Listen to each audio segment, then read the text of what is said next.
Okay, we are going to be doing some gaming tests here with the 8700G. We are playing this at 1080p. All the games I'm going to play are going to be at 1080p. What's going on here? Are we doing encoder lag? No.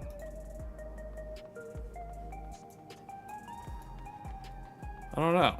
We'll see. It looks like it's doing okay. But man, this is using a lot of system resources.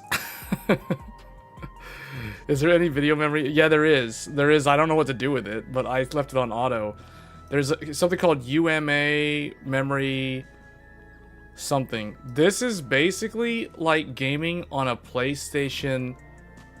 This is like a PlayStation 4 Pro. The 8700G is similar to a PlayStation 4 Pro in terms of the graphics. It's roughly equivalent to an RX 470, which is similar to a PlayStation 4 Pro. PS4 Pro, not PS5 Pro, PS4 Pro. Yeah, this, hold on, let's get Afterburner up and running here. Man, okay.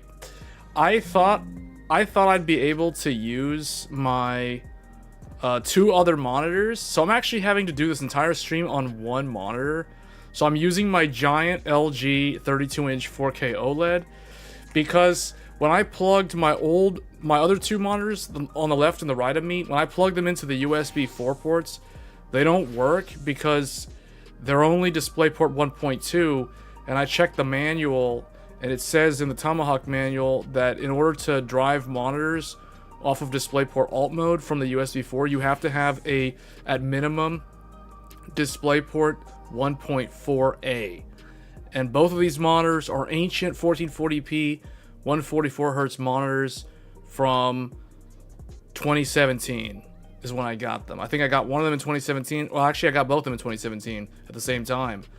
And they're only DisplayPort 1.2, so they're incompatible with DisplayPort 1.4, which is kind of weird. I don't know. I plug them in and nothing happens. So, but if I plug them into the HDMI, which is what I'm using for this monitor, the main one, then they work. So it would have been nice if I guess the motherboard had a DisplayPort on it on the back. But, so, I don't know. If anyone had a newer USB-C monitor, like if you're using one of those, then it won't be a problem. But yeah, this is Final Fantasy XIV Dawn Trail at 1080p resolution. Native 1080p resolution. We're not using any dynamic scaling.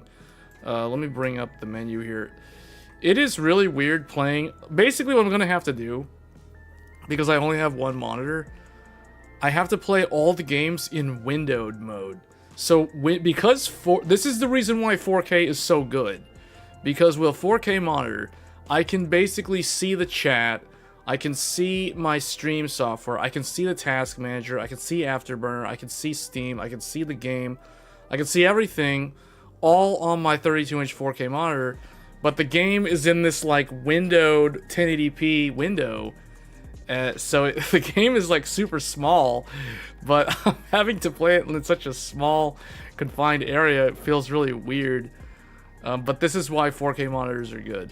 Now, the integrated graphics actually can drive this monitor at 4K at 144 Hz. So I'm actually using the monitor at 4K resolution, 144. Now, obviously, the game is at 1080p. But just to kind of show the preset, we are running the game, as you can see, on the integrated graphics right here. Radeon 780M. There's only one monitor. Windowed 1080p. And everything's at 100% UI. So that's pretty much it. This game is harder to run than it was last year because they did a graphical update prior to the expansion. So this game actually is harder to run than it was before. We will test a bunch of other games. I'm not going to spend too much time playing any particular game. In fact, I wanted to actually test a game that I don't think I have installed on here.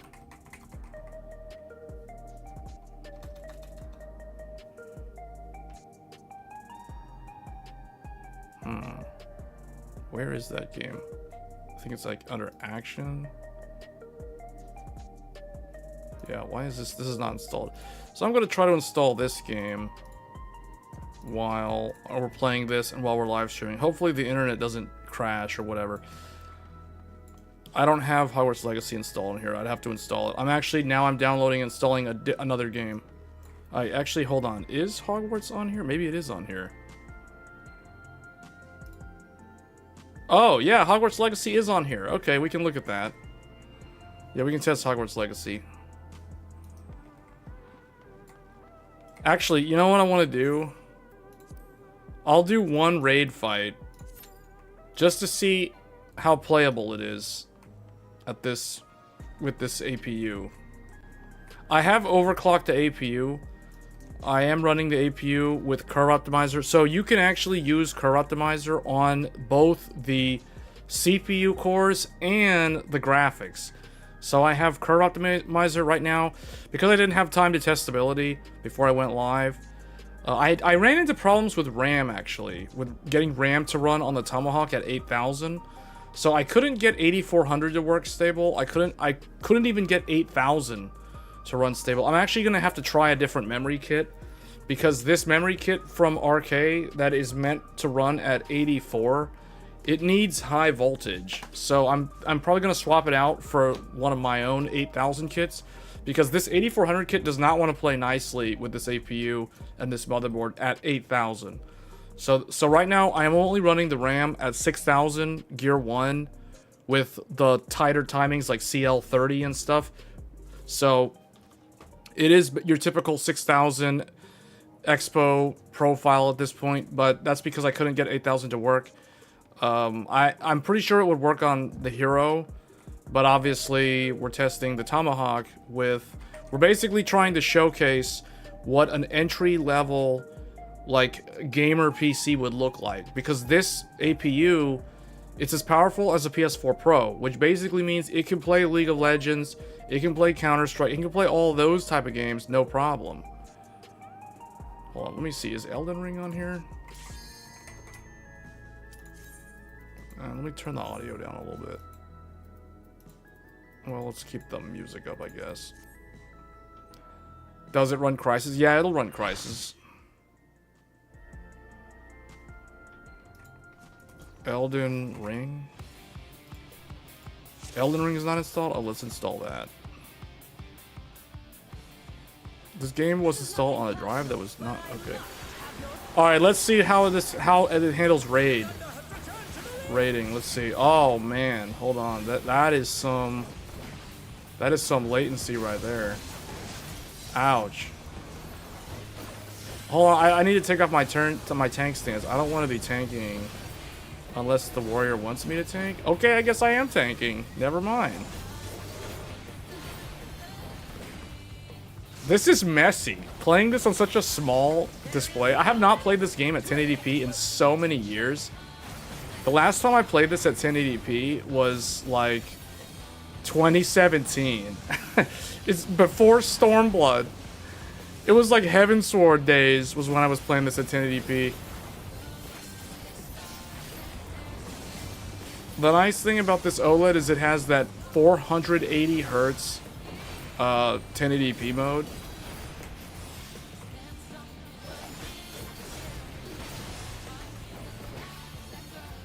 Yeah, I mean, at least it's a consistent frame rate. It feels like playing it on a PS4. PS4 runs this game at 45 frames per second. It runs it around this. It's like 30 to 45. This feels like playing it on PS4 Pro. Like, seriously, this is exactly what the PS4 Pro is like. Oh, man, 27. You saw that drop on those spell effects.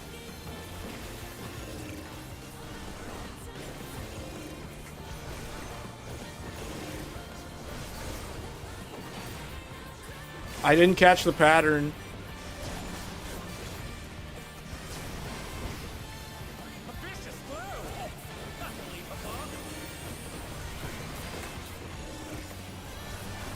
Is that 1, 2 over there? And then 3, and then 4. Okay, so 1, 2 are there. We don't move until the third one. 1, 2, now move. 3, Move 4.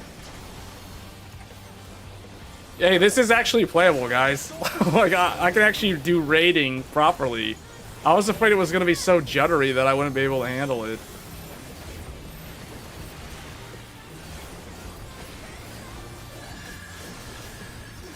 So the CPU is overclocked. I do have the plus 200 override with Curve Optimizer and PBO. And I also... So, there is also an override for the graphics. The 780M can have a plus 50 megahertz PBO override, which I am using. So it is boosting more aggressively. You can see it's hitting almost 3 gigahertz. And it's at 107 watts. Stock is more like 20... It's like 100 megahertz less, or like 2900 is the max. So it actually is consistently hitting 50 megahertz higher than normal with the PBO settings. Oh boy. Oh boy.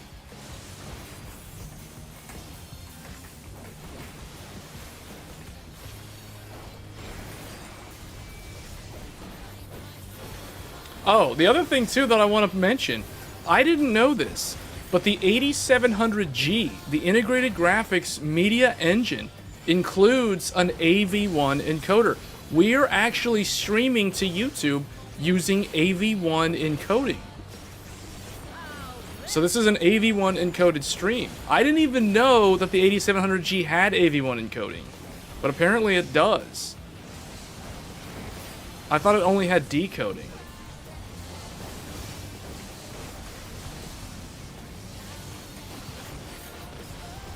$5700G uses Vega, yeah.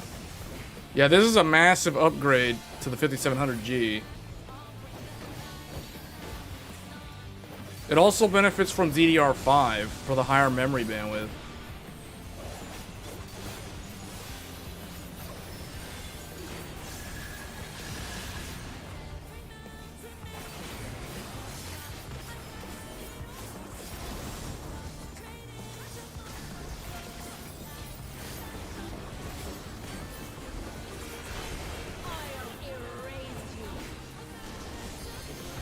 Alright, this is the part where it drops. You can see it dropping.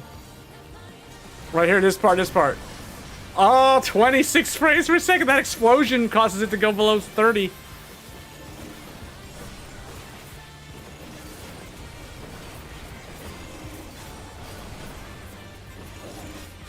Alright, what number was that? We're on 5, so 3 and 4 are on the same side. 1, 2, 3, 4, 5. Everybody spread. No, don't overlap with me. Get away from me.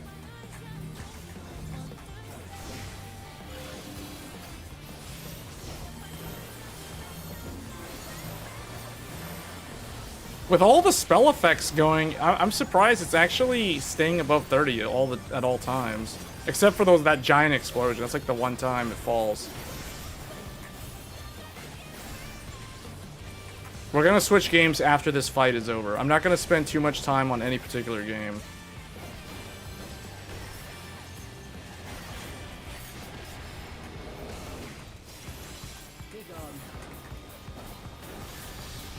Oh boy. Line up right here.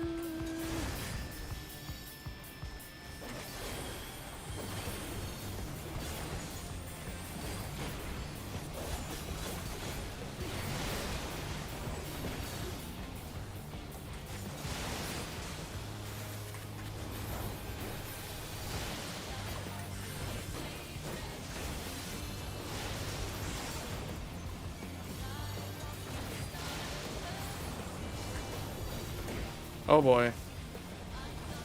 Let's go over here. Get ready to run.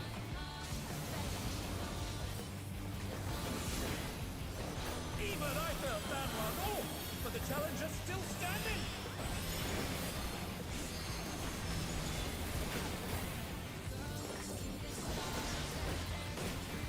You know, it's actually doing pretty good. It's only 62 Celsius. 62 Celsius. But it's only 105 watts.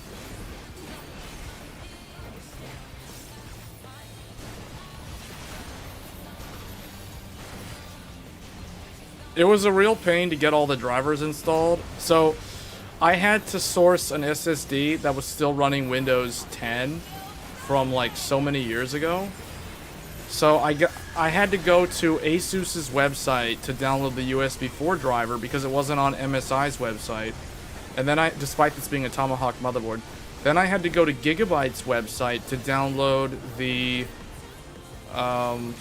something. It was there was something on Gigabyte's site that I had to go get because it wasn't on MSI's site. I forgot what it was. It was the I don't remember what it was, but anyway, I had to use Gigabyte and ASUS because MSI is dumb and they don't have the downloads on their website. And then I had to go and get then I had to upgrade the Windows 10 to Windows 11 so I could install Wi-Fi 7, which I actually haven't done yet. So actually I still need to do that. That's the one thing that's still in the device manager that's showing up as like not there. Pass on everything else because we got the gloves. Oh, the Halloween event is happening right now in this game. It's the All Saints Wake.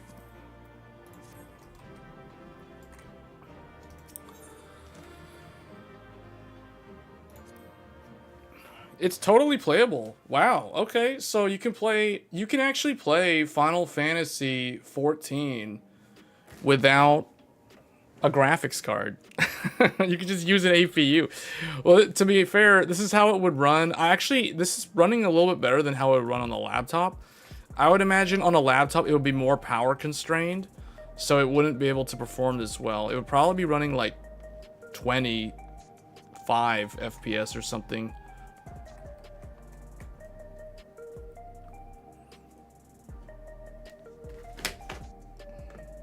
But like I said earlier, I can look down, because right now I have the case on the floor to my right. And when I look down, I can see right through the vent holes on the top of the case. I can perfectly see the postcode debug LED from here. MSI's postcode debug is white, whereas everyone else's is red. I don't know how I feel about that. One thing though is I'm a little disappointed the Tomahawk does not show the temperature of the CPU on the postcode while you're in Windows. All it shows is the numbers 88. That's all it says. I don't know if other MSI boards show the postcode debug, or not postcode debug, the temperature, but this one does not.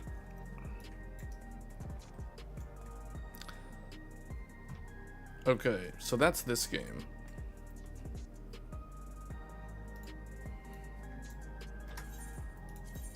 Let's exit out of this.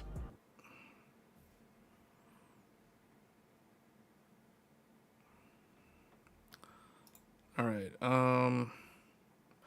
let's see, what game do I want to show next? Let's do, somebody asked for Hogwarts Legacy, let's do that one. Okay, Elden Ring just finished downloading. But let's look at Hogwarts Legacy.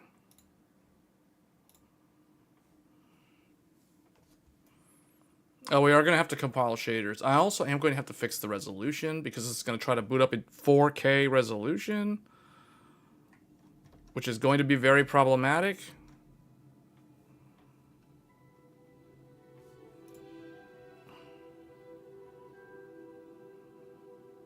Oh boy. 2 frames per second. I don't know if it's gonna make it. It's compiling shaders at 2 frames per second. Because the game's starting up at 4K. Oh boy.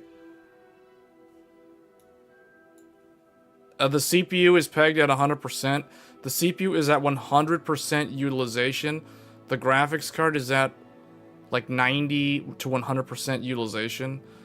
The amount of RAM in use right now is approaching like 22 gigs of RAM. It's like 21.6 gigs of system RAM right now. Wow. We have 48 gigs total.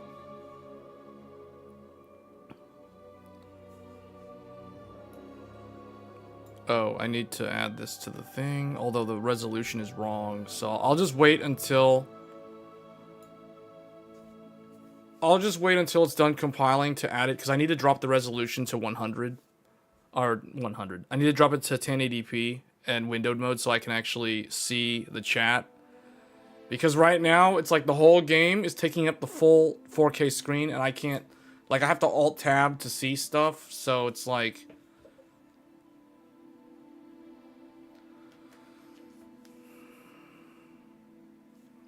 No, there is a big difference between 1440 and 4K, especially if you're actually using the monitor for work.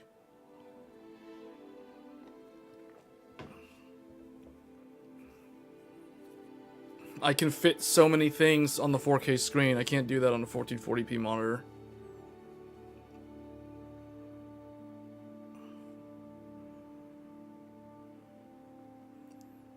You ran the 750X3D without graphics card and you feel like it did good at 14. Wait, really? The 750X3D with no graphics card is going to perform a lot worse than this, because this is actually a proper integrated graphics solution for mobile. I'm surprised, because that is like bare minimum. That actually has a decent media engine. Like, that one does not have AV1 like this. I didn't even know this thing had AV1 encoding. I'm surprised that it has this.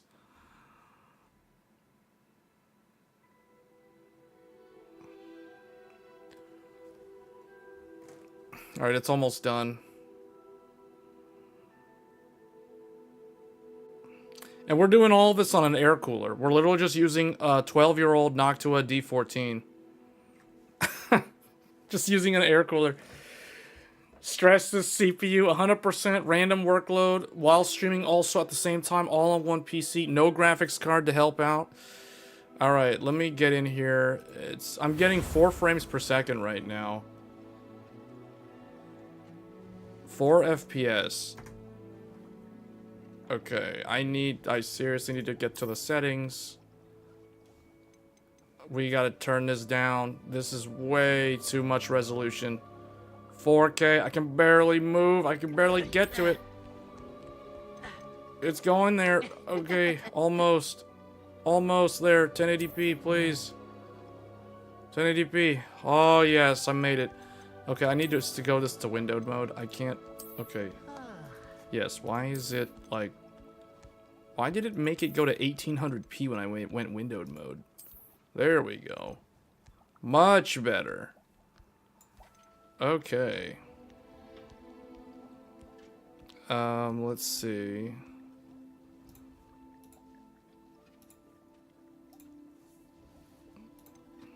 Okay, now you guys can see it. Alright, 1080p windowed. Frame rate uncapped. We're getting about 23 frames right now. We have no upscaling, nothing. Let me try something here. What if we use Intel XESS Ultra Quality? Does that help? Does that do anything? No, Ultra Quality, not Ultra Quality Plus. Intel XESS. Is it doing anything? It's still around, it's like right around 30 now. Hold on, let me just go into the game.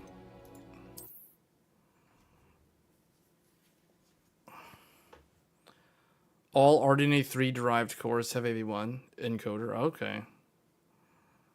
Yeah, that means the 8700G has AV1, man. This thing is actually pretty good. It's pretty cheap too. It's like $200 something at Newegg, or not Newegg. I guess Newegg's the same, but Micro Center has it for like 200 something.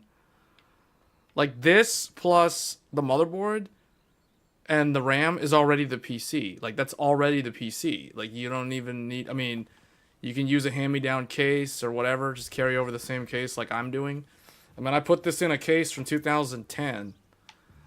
You know, like, and the power supply is some old Corsair 850 watt.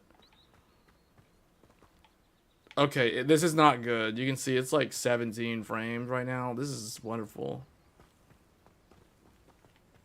We're gonna have to do something here. This is really bad.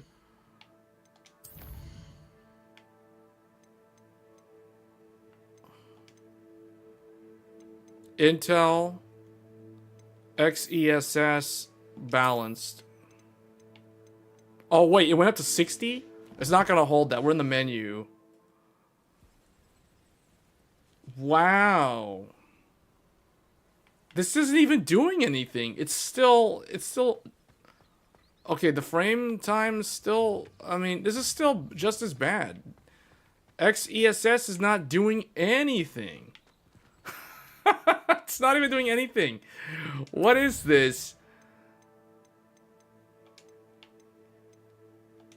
Okay, FSR2 will do better. FSR2 balanced.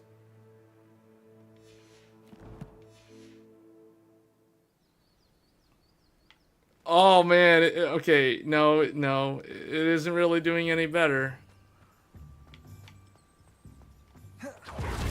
I guess it's a little bit better. The frame time, that animation causes it to dip like crazy though.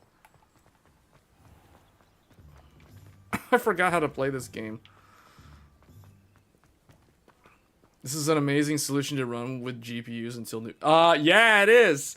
Yeah, I mean, I could literally like sell all my GPUs and use this until the 5090 comes out, and then I'd easily be able to afford the 5090. Like, that is a legit strategy. You know, now that I'm thinking about it. Although, I don't know. I'd have to... Hold on, we gotta make this playable. This is still not playable. We're gonna have to go to FSR Performance. This is balanced. Let's go to Ultra Performance. What is Ultra Performance upscaling to 1080p? Is this like 720p upscaled or something? Is this 480i?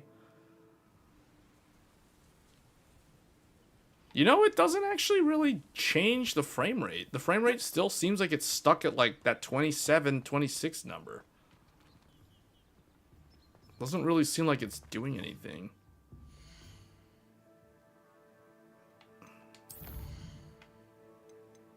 It's weird, in the menu, it's doing like 90 something frames.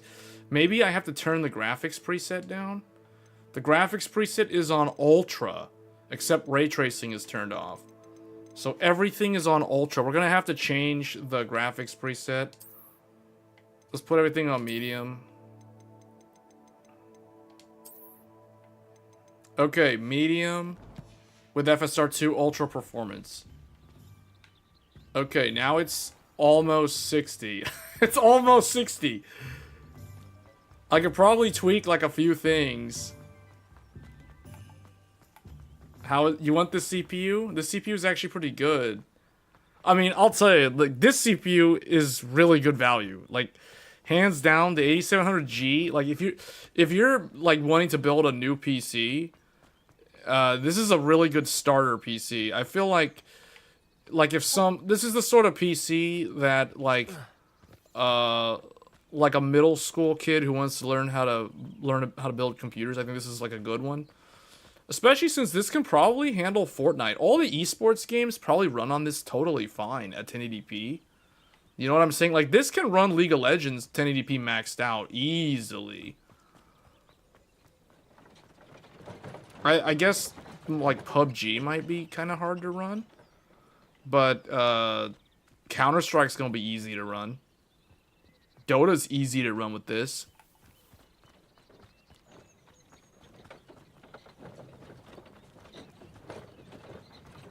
I mean, look at this. This is... Hold on, let me see if there's something I can do here to get it even more playable. We're already running Ultra Performance for 1080p upscale. What is Ultra Performance for upscaling, though, like to 1080p? Is that like... What's the native render resolution? Put shadows on low. I guess just do shadows on low. Let's see what that does. Fog also probably needs to go to low.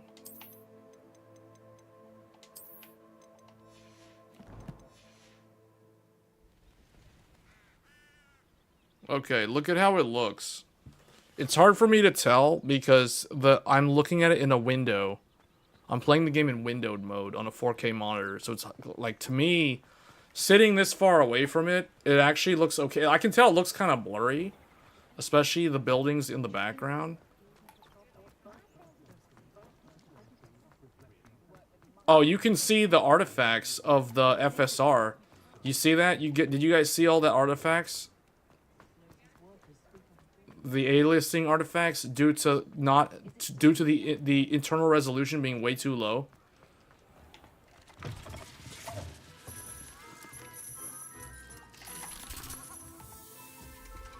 The ASRock boards aren't getting 8,000. Yeah, they are.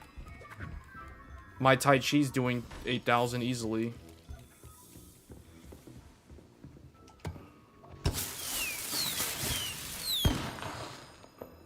If you go back in the settings, it told you the internal... Oh, yeah, you're right.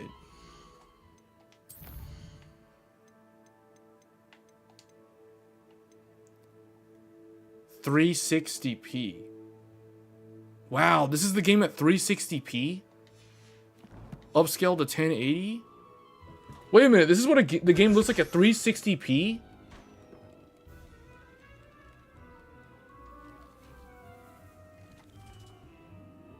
Wow. This is 360p. The game is so hard to run. Man, okay. Well, the thing is, okay, it's like 50 something. On variable refresh rate, it's actually kind of playable in a way, although it's 360p. I need to look for a unicorn with a beautifully bright coat. It sounds as if she's in trouble.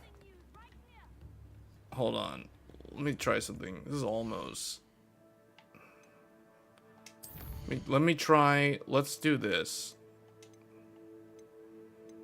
Let's do XESS again. Ultra Performance. This is also 360p.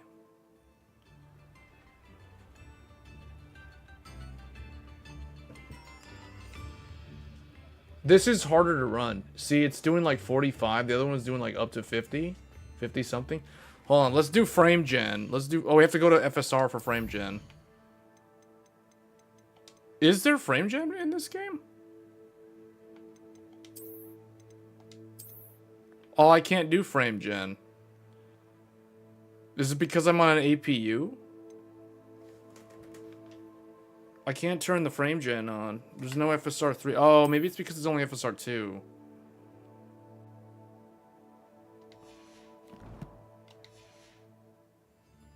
Oh, fluid motion frames. You want me to turn that on?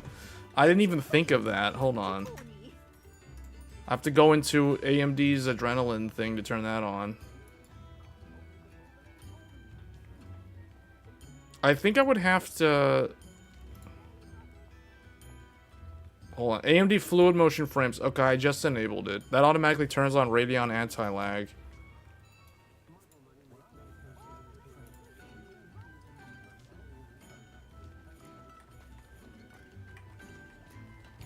Does this work with Afterburner though? Does it show the... Wait a minute. All of a sudden it does feel more smooth.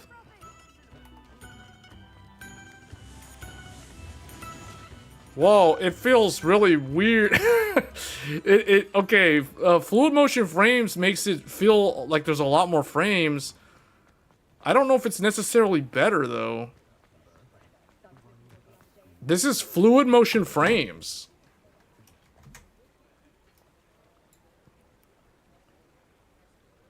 I'll only see it in the adrenaline overlay. I have to turn that on. I don't even remember how to turn that on.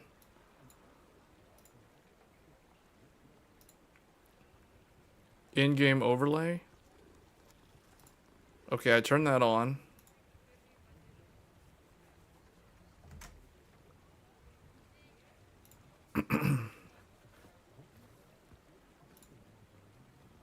Metrics.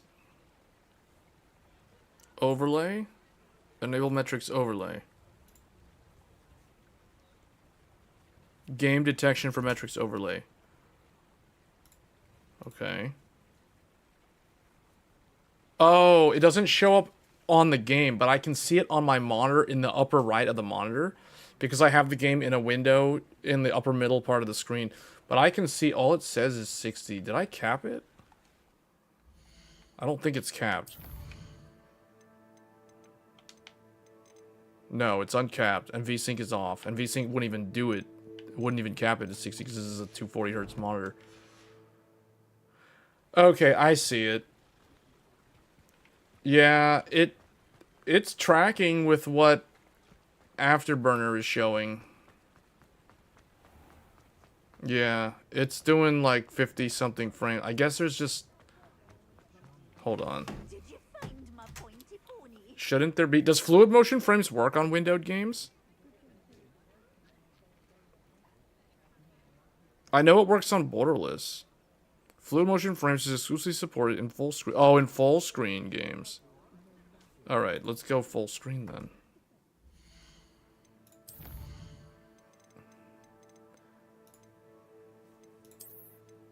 Oh, but it doesn't have full screen? It only has windowed full screen. Windowed full screen? Why did it change it to 1080p? Wait, no. Oh, do you see what it did? It did 4K? Why did it do 4K? I don't want 4K.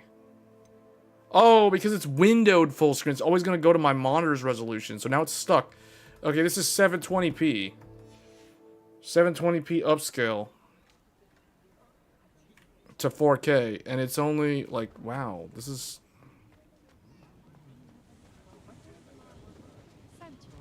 Something's not right. 720 shouldn't be that bad. That's worse than how it was when it started at 1080p.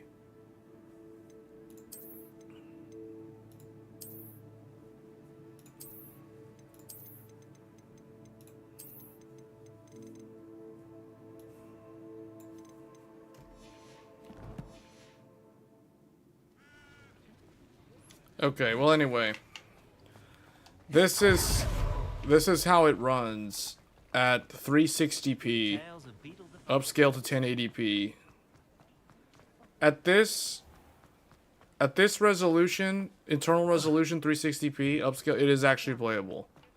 It is surprisingly playable with medium preset. And except shadows is on low. So we can make it work. You know what? Just let's see something here. Let's do low. Just change everything to low. Low settings.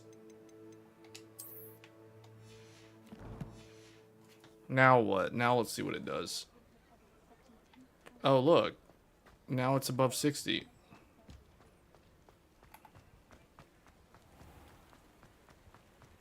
Yeah.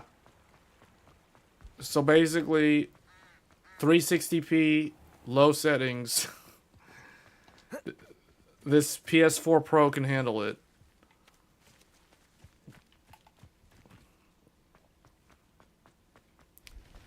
Very impressive.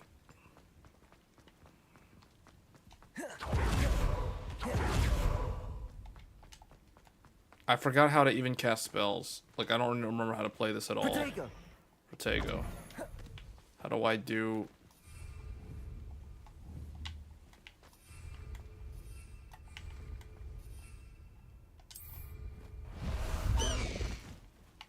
Let's see how flying is. I forgot how to fly. How do I... Whoops, what?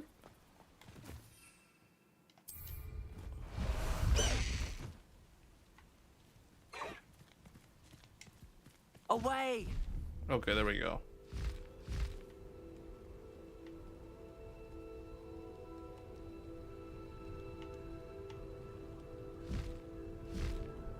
Is there a way to fly faster?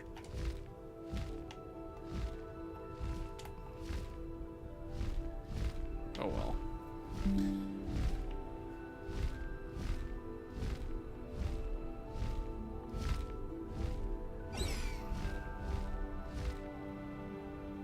Alright, maybe I can just land on the school and just go in from there.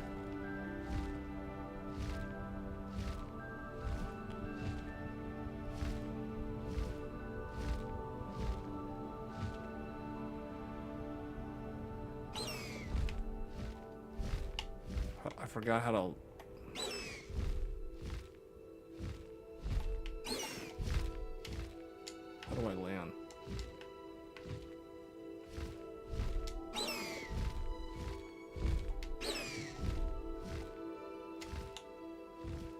What are the mount controls?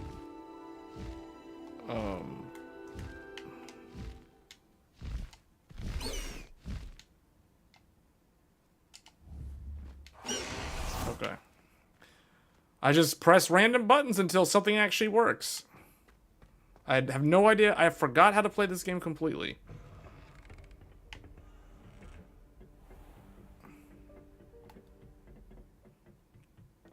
Oh, I just so happened to find the Ravenclaw room.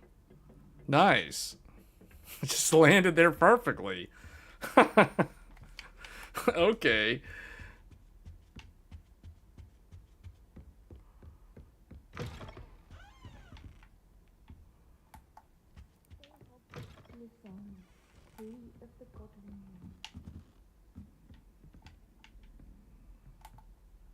I think there's a lower level. Somewhere.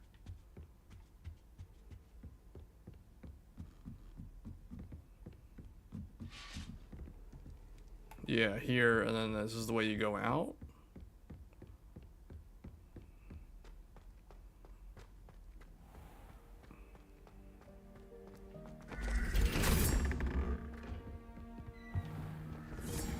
So the game, I mean, obviously, with such a low internal resolution, it's not going to look that good. But because this game has good art direction, it has a very neutral, almost like an iconic look, similar to a Square Enix game, so that I feel like this game will probably age well in terms of the visual style.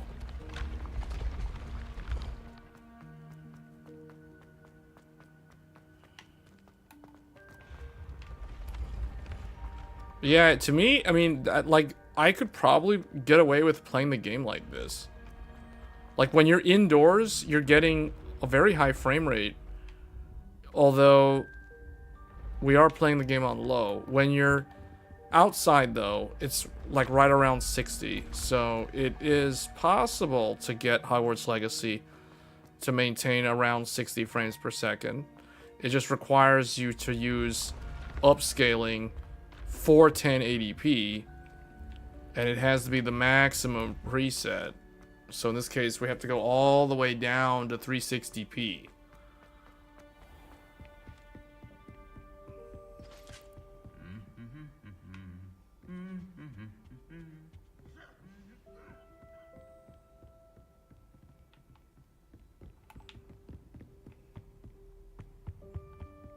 Yeah, this is a very well-made game. This game is actually pretty good. It is one of the better games of last year. I don't know why. I feel like this game was treated unfairly, actually.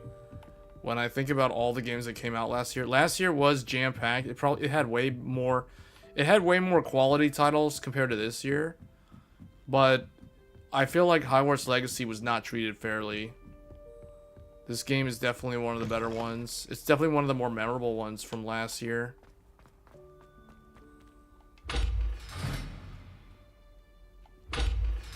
Oh, is it locked? Oh, I never did this. I thought I did do this.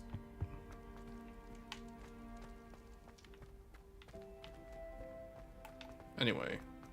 Alright, well that's Hogwarts Legacy. As you can see, it's possible to make it playable on the 8700G with its integrated 780M. It's possible that running higher memory speed, like 8000, could help as well, because it would give us more memory bandwidth.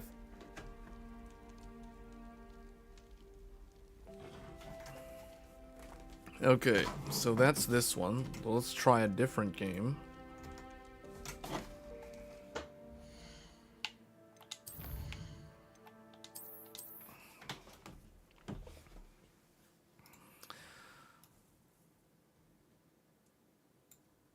VSR target specific resolution for the driver upscaler as well. Well, if I do that, like if I make my... I mean, yeah, you could. You could do that too. Alright, let's try Dragon's Dogma 2. Wukong's not installed on here. That, I don't think there's any reason to even try that game, to be honest. Like, if Hogwarts Legacy provided the results that it did, I don't think there's any reason to try Wukong. That's also a huge game. That's like a 130 gigabyte game to download. All right, Dragon's Dogma 2. Oh no, it's going full screen again.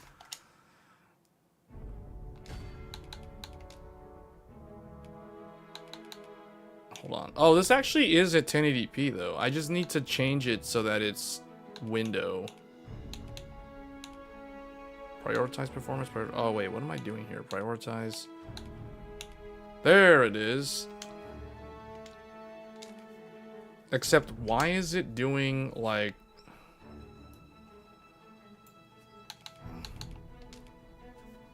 Hold on.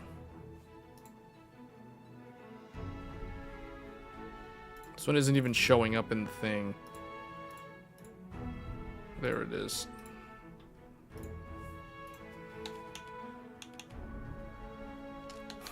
Okay, whatever. This...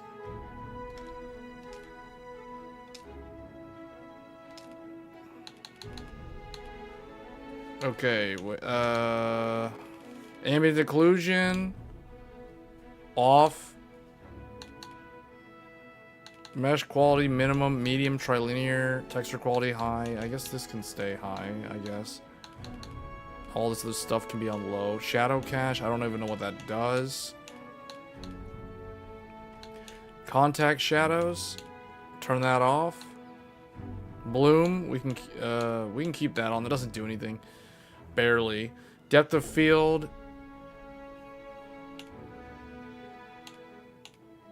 Sometimes I wonder, like, how much does that actually affect the thing? Just leave it off. Lens flare, whatever. I don't know if this does anything. Okay. Okay, this game is going to be more CPU core bound than anything. Knowing what I know about the RE engine. And having a lot of NPCs.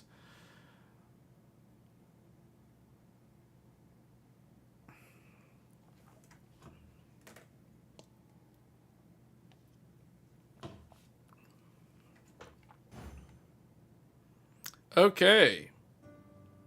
Wow, talk about console experience. This is exactly how it runs on the consoles. It targets around 30 frames per second on console.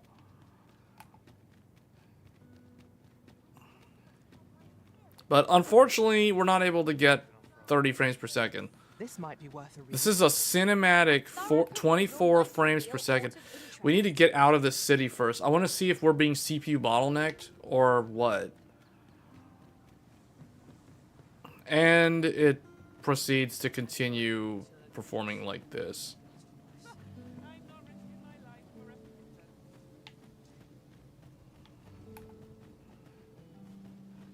Yeah, Dragon's Dogma 2 continues to be the most CPU-bound game that's ever released. Even with all the patch updates, it's still... Well, hold on. We need to probably use upscaling. Unless we're already using that. Oh, look. Upscaling is already on. Ultra performance. We have to go for that ultra performance. We gotta go for that 360p.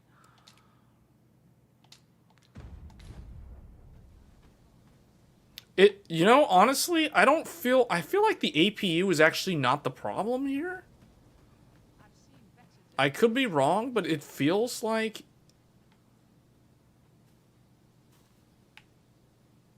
Okay, maybe, never mind. Maybe it is the APU. This is ultra performance.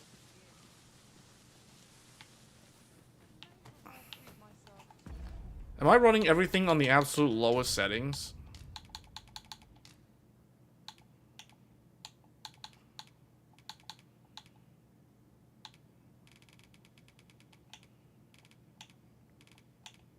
Change the resolution scaling factor. To use this option, you will need to turn off...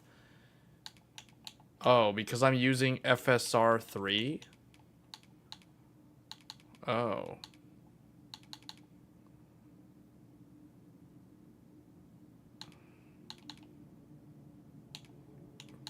Let's make everything go to low. I just want to see, like, what happens when we put everything on low. Turn everything off. Does this do anything? Off. Off. Off.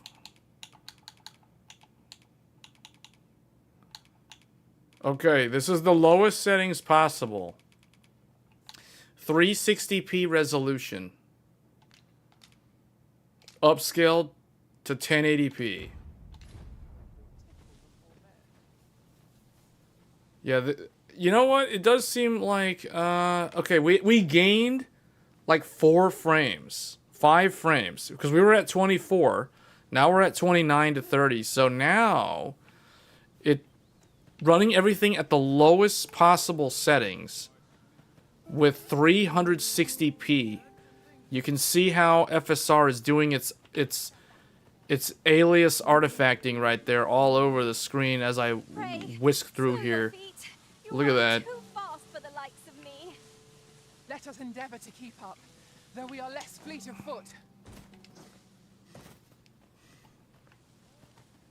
So this is it. This is the power of the APU. Man, this game is super hard to run. This looks so weird. This looks like I'm playing a PlayStation 3 game. This looks like PS3 graphics. What is this? Indeed, though it is not widely known among the common folk. 18 gigs of RAM. Yeah, it's using 18 gigs of RAM. Hold on, let's go inside the town. Does the FPS change when I go inside? This will prove if we are CPU or GPU bound. I think we're GPU bound. Gather materials here, Master. Yeah, see, the frame rate doesn't actually change when you go inside the city. This is a sign that we are GPU bound.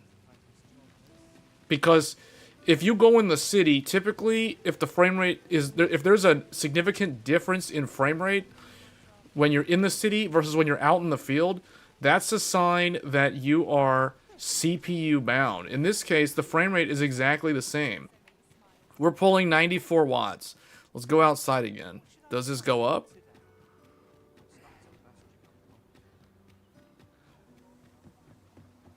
See, look, the power consumption doesn't actually change. So it does seem like the way this APU is using or is being used by the game, it is really unable to overcome some kind of bottleneck on the GPU side. It could be memory bandwidth. I feel like if I could run my RAM at 8,000, I could probably get this to average right around 30 frames per second. Because right now we are running the RAM at 6,000. I don't know if the problem is the Tomahawk or the APU, but I wasn't able to get 8,000 stable earlier today while I was trying to test this. Because I was wanting to live stream this with the RAM at 8,000, but it wasn't passing mem tests, and I was not going to risk stability. So I dropped it to 6,000 at the last minute, because I knew it would be stable. So unfortunately, yeah, I'm gonna have to try some more tweaks with the memory, or I might have to swap it to the Tai Chi, or swap it to the Asus Hero, and see if those motherboards can do 8,000. I'm pretty sure the Hero, it will do 8,000. You can count on me to fly to your aid in your hour of need, Master. Knowing when to use curatives is my specialty. You consider this playable considering to integrate graphics? Yeah, for me, like 30... a game like this, 30 frames per second is fine. Although, to me, it's just underneath 30 too much of the time that it's not... You know, it's just not really good.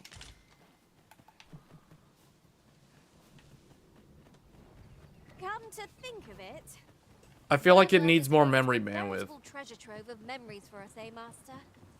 To think I would come to be so attached to these streets.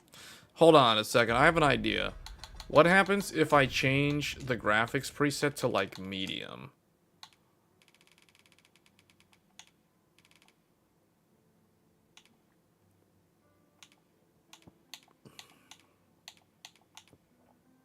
Let's try some ambient illusion, mesh quality low, screen space reflection. Well, yeah, let's turn that on. Put this at X4.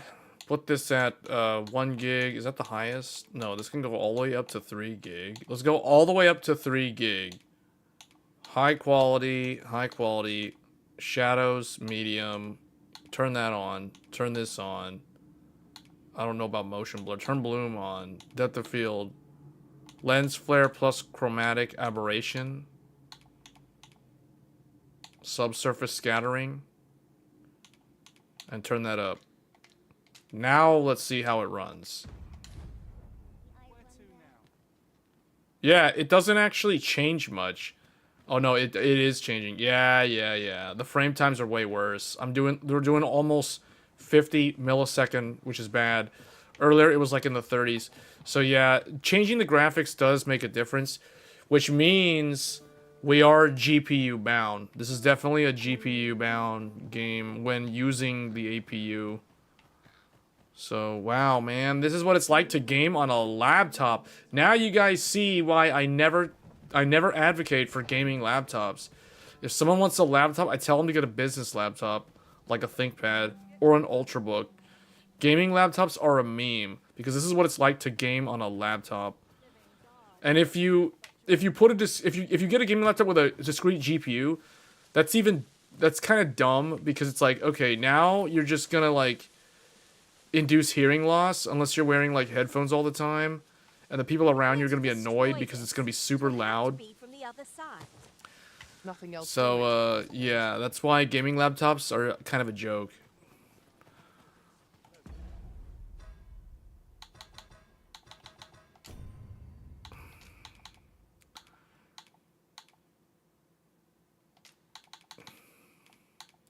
Okay. Well, that's basically the game. Like we can make it playable around like 30 frames, but it's a very console experience. Wow, that's a lot of like, look at that. Okay, that's Dragon's Dogma. Actually, I'm gonna go back in the city. I'll exit out in the city.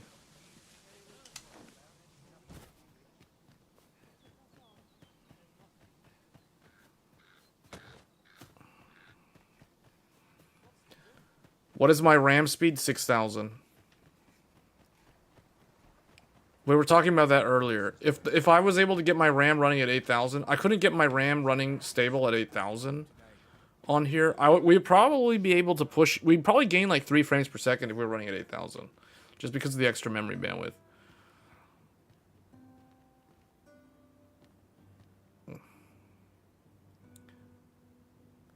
Yeah, the 9700X would be worse than this.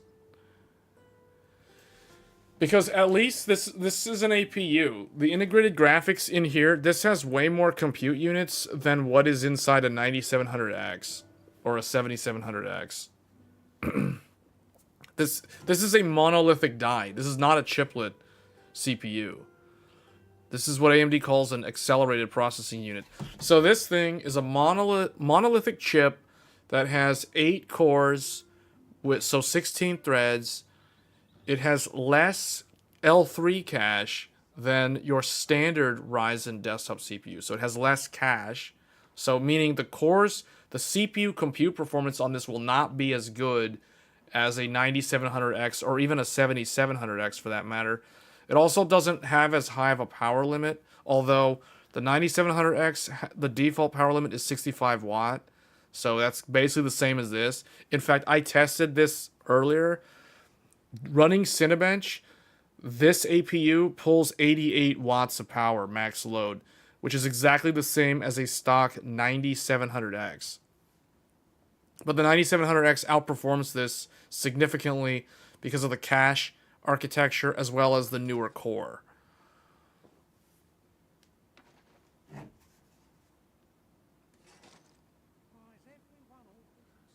Yeah, no, I'm well aware of that.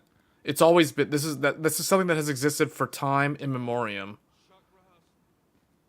Integrated graphics always benefits from faster RAM. This has been a thing since AMD's first generation APU way back in 2011. in 2012. If anyone out there remembers the AMD Llano, the Llano, and the Kavari, those benefit from overclocking DDR3 back in the day. This is the first APU that I've ever owned, actually. You know, outside of a laptop. Like, I've never actually had a desktop, like, the desktop version of an AMD mobile CPU. Because this is basically a laptop CPU. We're using a laptop CPU right now.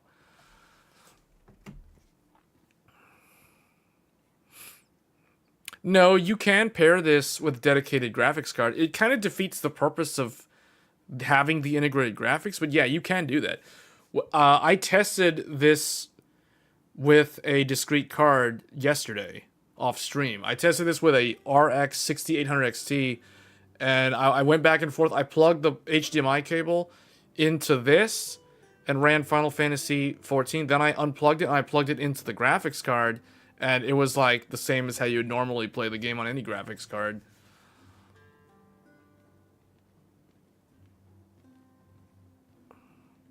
Yeah, I really like the AV1 in here. I did not know this thing had AV1 as an encoder.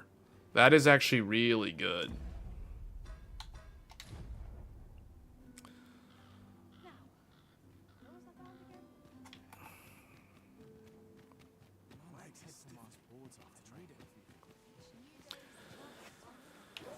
So, you can say if you want a cheap streamer desktop, just get this. Yeah, I guess. Well, here's the thing. If someone was only going to stream esports games like League of Legends, Smite, Dota 2, Counter-Strike, those type of games, this APU can handle those games just fine. Like, that's totally fine. We did adaptive thing, fluid motion frames, and it kind of helped Hogwarts Legacy, but not really. But yeah, anyway, let's move on to another game.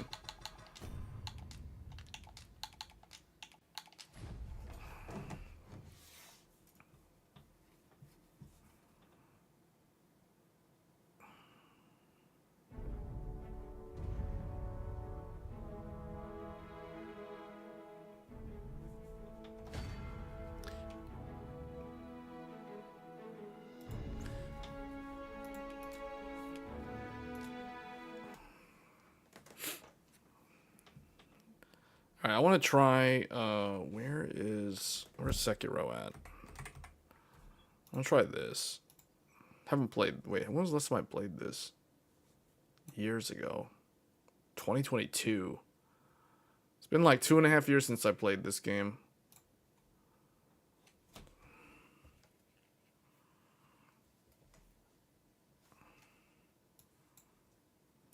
It actually started up in windowed mode. I'm not sure why, but okay, I'll take it. We're gonna have to change it down anyway. It's starting up in some like oh, you know what? It's starting up the game in 1440p, isn't it?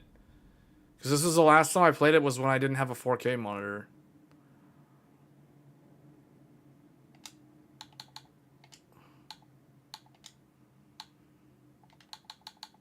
Hold on, yeah, it's 1440p. Hold on, drop this to 1080. There we go. The APU is very good, actually, so far.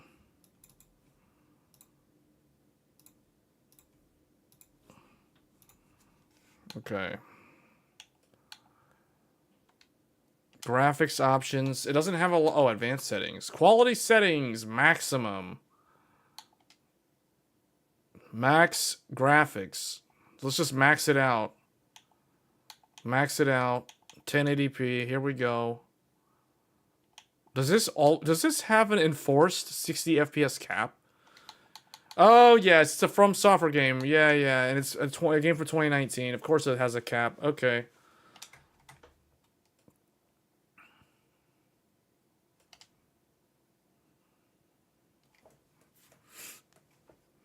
Okay. Why don't I hear anything? Why is the audio like completely like not working? Oh. Because it's muted for some reason. Alright, I haven't played this in a long time.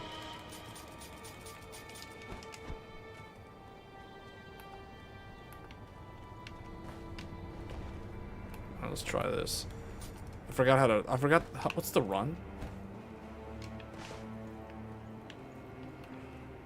Man, this is... I didn't even realize it's not even 60 FPS, because the frame times are so much smoother than the last game. This is maxed out 1080p on Sekiro. One of the best games ever made. This is the game of the year 2019. One of my favorite games of all time. Definitely on my top 10 list of classics. It's so good. The combat, I was thinking about this game today and I was like, you know what? This is I want to see how the 8700G handles this with everything maxed out at 1080p. I forgot how to... Do I just... Oh, I go to this thing? I've never played Shadow of War. Hold on, let's just go somewhere.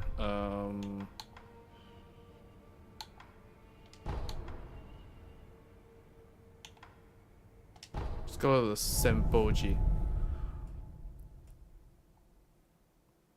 Yeah, this game runs the game like the PS4 Pro. The PS4 Pro runs it like this.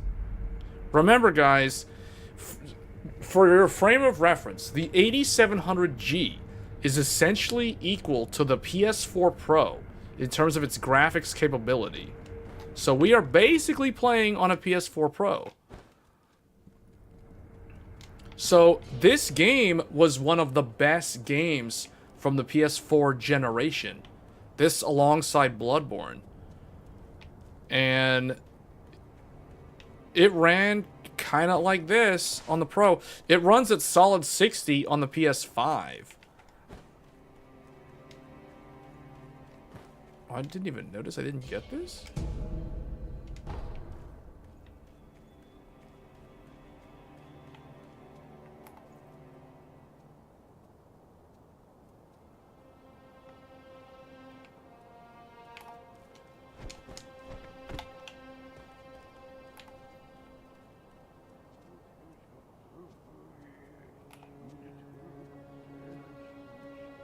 So now you can buy a pre-built 8700G and save some cash.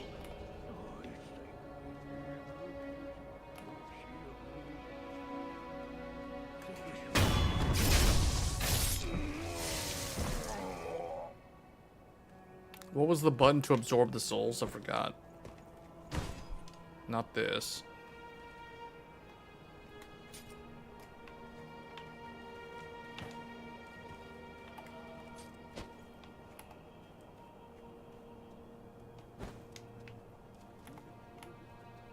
I completely forgot how to play the game. I don't even know what the button is to absorb the souls. Hold on, what's the controls again?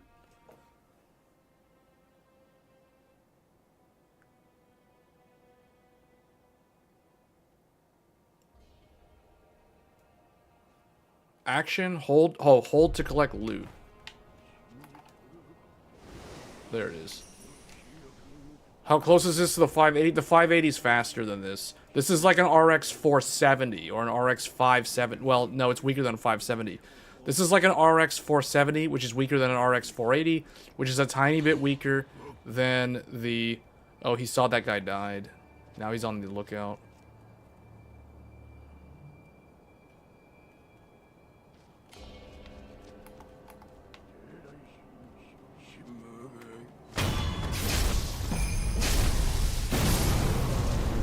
Do that. Yeah, this game's good. Lump of fat wax. Yeah, this is basically, you can think of it like an RX 470.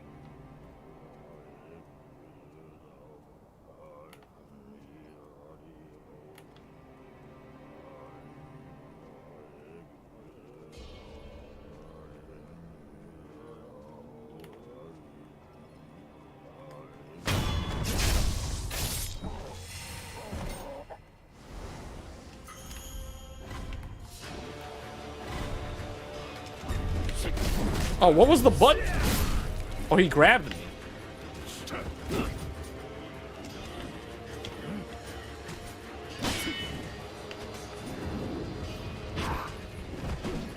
What's the heal button again? Not that. This?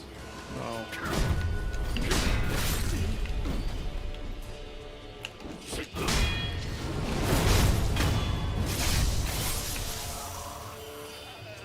Oh, I'm pressing the wrong button. I was playing this like I was playing Lords of the Fallen.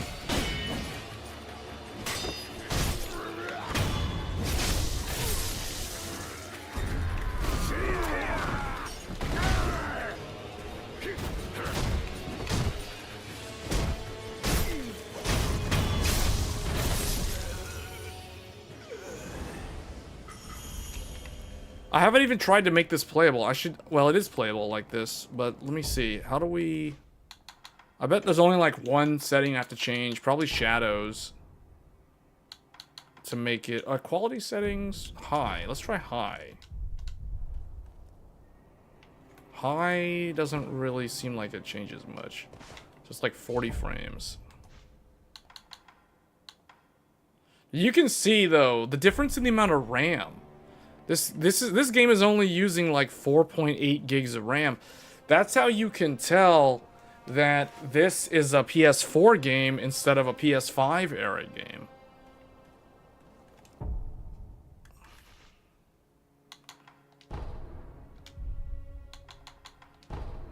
In terms of performance, where does the APU fall?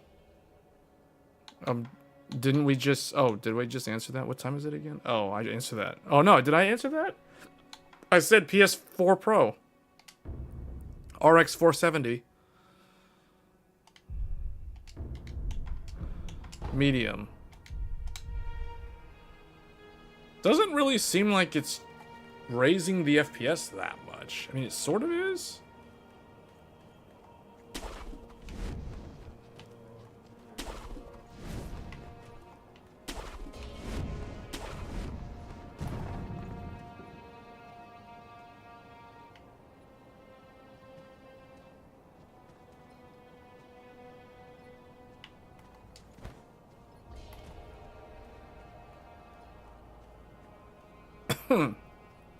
It's an 8-core Zen 4, yes.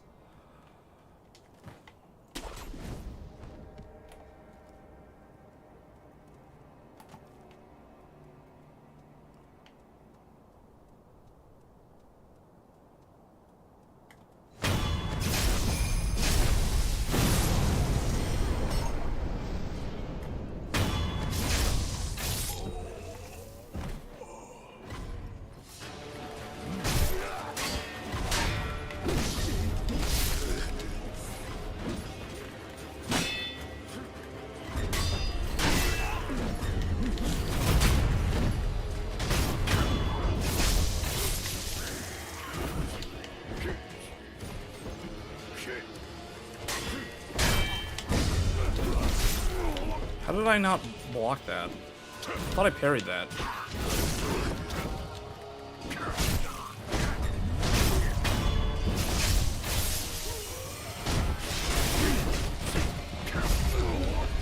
What, I died? Oh yeah, we can come back though.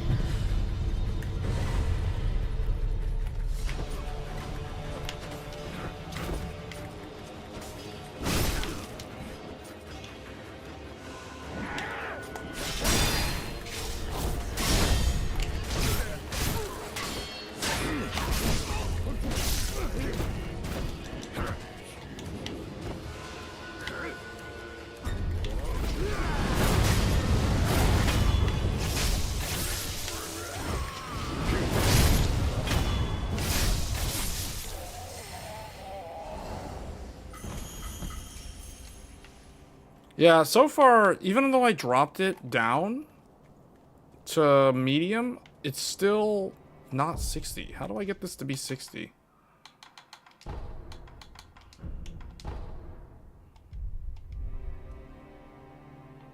It gained a little bit.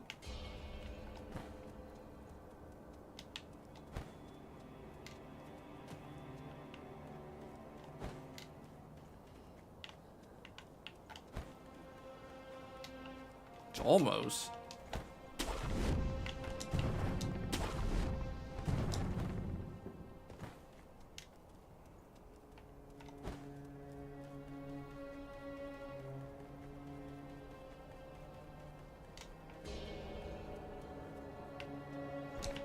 Oh wait, there's something up there?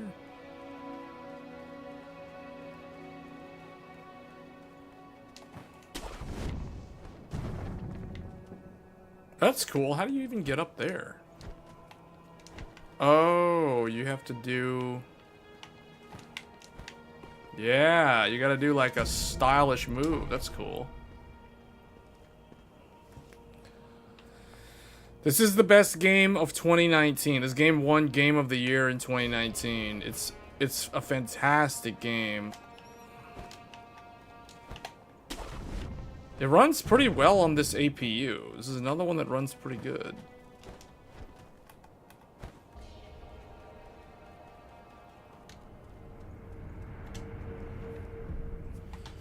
All right, well that was Sekiro.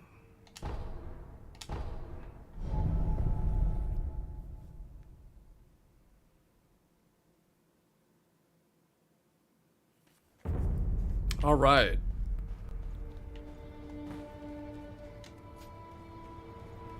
Shadow of Mordor series. Yeah, I'm familiar with Shadow of Mordor, but the thing is this, the combat design and the world exploration in this are just like nothing really comes close to this style of game, like in terms of the exploration.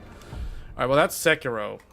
So not for everybody, because this game is extremely hard to play. Like, it's very challenging, and there is no easy mode difficulty level. And Activision was the publisher.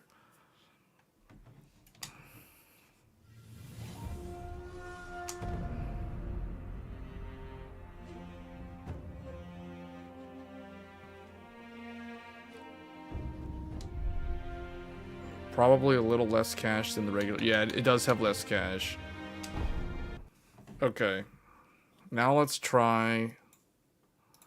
That one was one that I was really curious to see if it was playable, and it actually is. Let's try Final Fantasy XVI. Oh, it's gonna want to do 4K again, because yeah.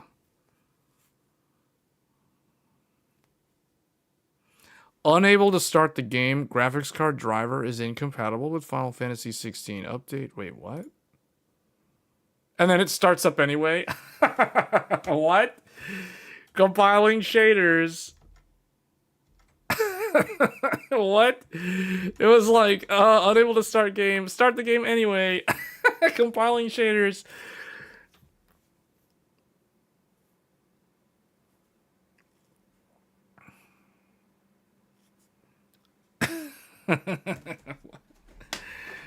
Oh man, that was funny.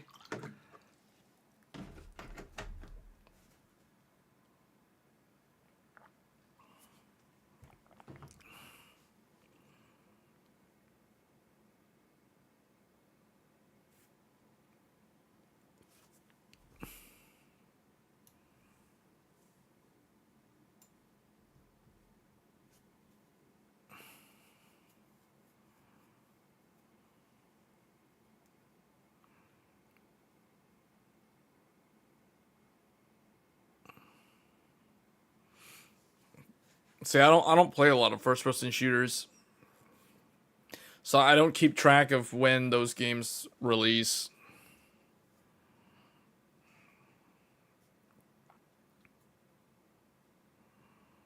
Oh, this is gonna take a while. This was a mistake. This is compiling shaders, and it's gonna take forever.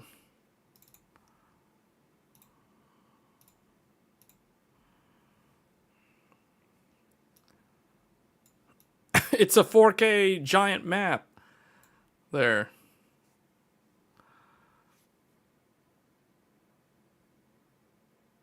Actually, I'm probably going to want to put it up like this because it's going to...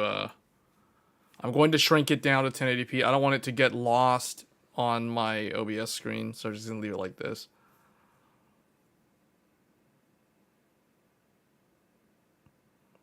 No, you just have to set it up.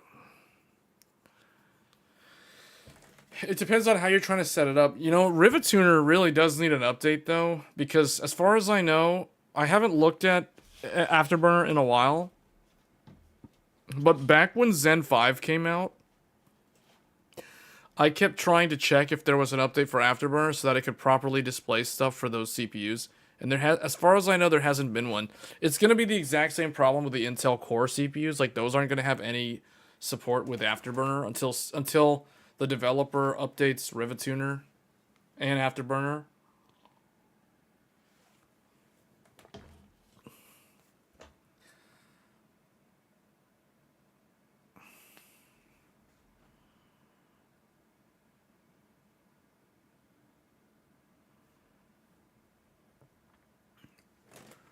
This was a mistake. I can't believe we've been streaming for almost 90 minutes already. I must have spent too much time on one of those games. I feel like I spent a lot of time on Hogwarts Legacy.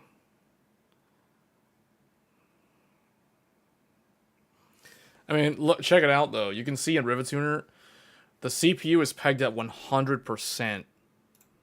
It is 100% in use right now. And the GPU is, well, it says 64, but in reality, it's actually using more of the GPU because it is using the AV1 encoder.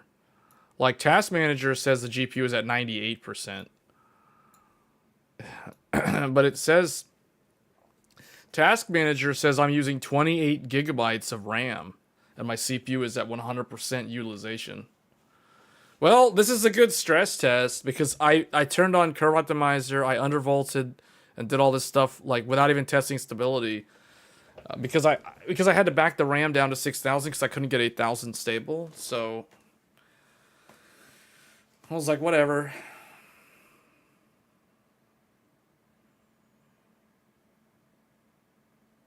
Now, this is compiling shaders, guys. Like, look.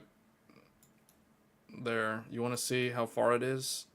28%. Yeah, this is going to take a while.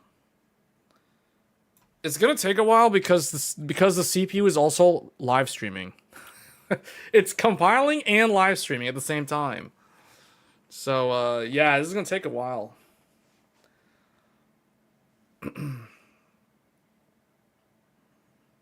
And this is why I like the 7950X3D more than the 7800X3D. I like those extra threads and cores.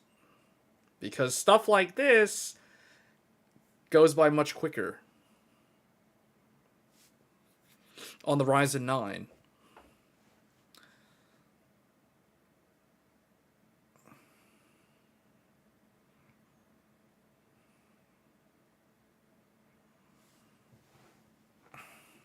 It'll be interesting to see how the PS5 Pro handles Final Fantasy XVI.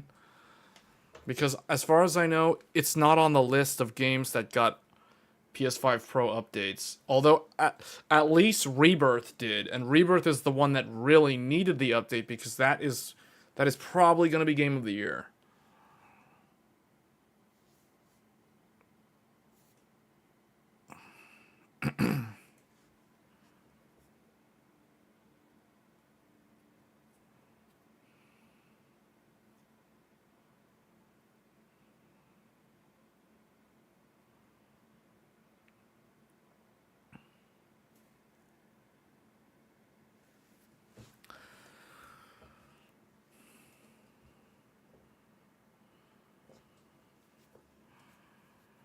Well, 9000X3D is our only hope at this point, right? Because Intel is certainly not. And Zen 5 was underwhelming. Well, see, the problem with Zen 5 was actually good.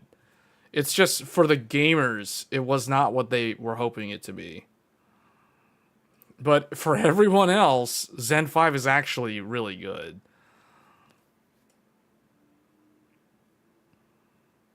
Intel's fat cores got told to slim down, but the slim cores got larger though. Yeah, the Intel, man, I don't know. You guys have to realize, the problem is people don't seem to realize that the reality is we are rapidly approaching the limit of what you can get out of the silicon because things are getting so small now. You know, we're talking 4 nanometer. Once you're down to 2 nanometer, that's like what? A wall of electrons is literally all you have at that point. So quantum computing is going to be the next big thing, because at a certain point, neither AMD nor Intel, nor even Nvidia for that matter, can make the silicon better. It's going to have to, the innovation is going to have to come from software optimization. It's going to have to come from something else. And that is why Intel and AMD have joined forces with their strategic alliance of the x86 consortium, because they're trying to basically tell developers, hey, you need to write your code better for our processors, because we don't want ARM to overtake us, because we're not going to be able to give everybody the expected performance uplifts anymore. Pretty soon it's going to become like that.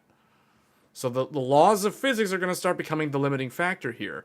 And that's the reason why Zen 5 was not as impressive as Zen 4 was, and Intel's Arrow Lake is not going to be as impressive as, well, Alder Lake was. Because Raptor Lake was just basically overclocked Alder Lake. And then Raptor Lake Plus was even more overclocked Raptor Lake, which is why they had so many CPU failure problems throughout this year.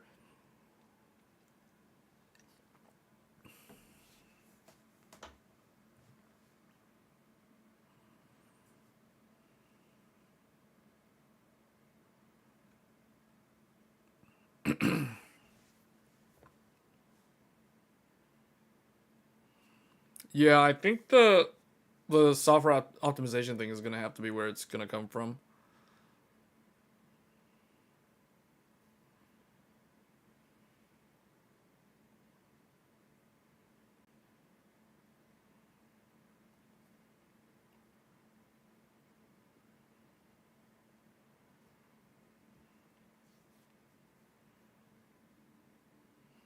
Are they?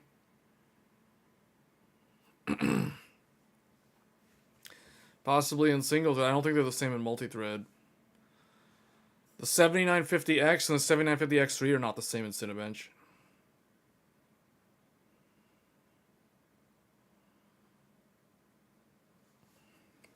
They're not too far apart, though. They're like 1,500 point difference.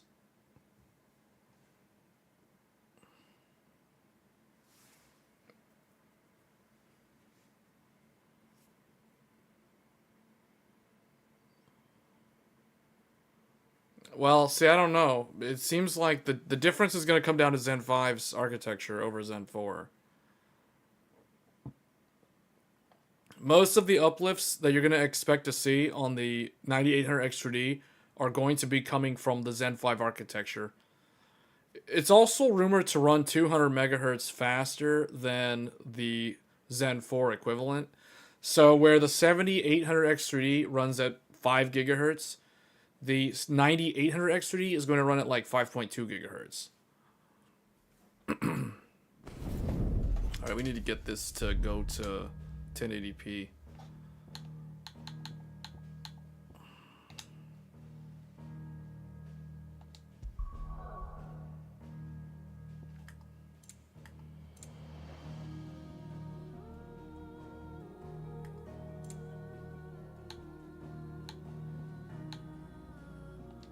Oh wait, screen mode, windowed, screen res, 1080p, please. We're running at 6 frames per second right now. I need help. There we go, that is much better.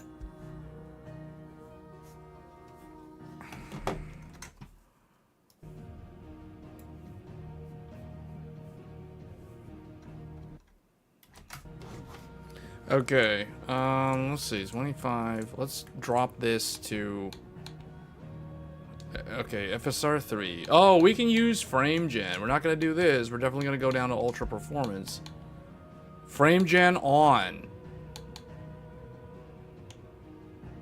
Alright. I'm going to try leaving everything at, like, high settings. See if that actually matters. You know, variable rate shading would also be good. Turn on variable rate shading.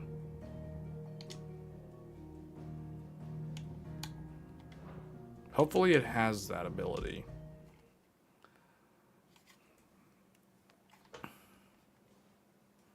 Goodness, Sid made it home safely.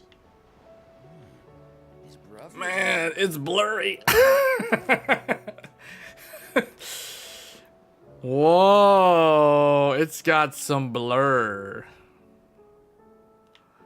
It's like he's out of focus the whole time. And then he slowly comes into focus. Wow. It's like, I'm here.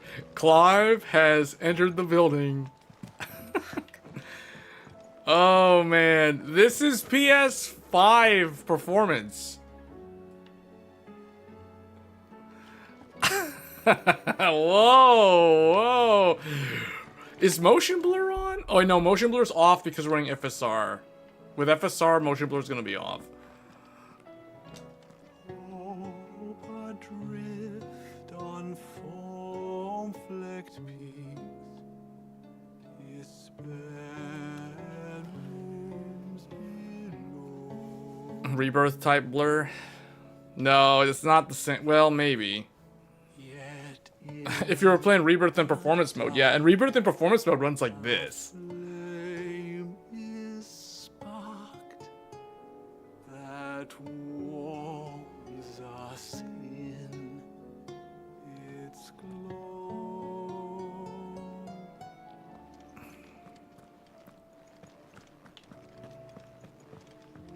Hold up, let's go. Let's go to a field. Let's go out to the field. See how it runs out there.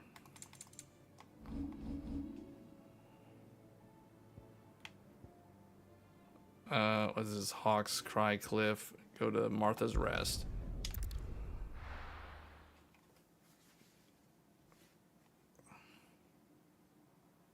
Yeah, it is like I was thinking Final Fantasy VII Rebirth performance mode. Yeah, yeah, because it's like it's trying to get to 60, but it can't reach it, so it's like 45. Look, Daddy. Shini's Yeah, this is how it looks on PS5. PS5 would go all the way down to 720p and upscale it up with FSR 1. It also used FSR 1, whereas at least this has FSR 3.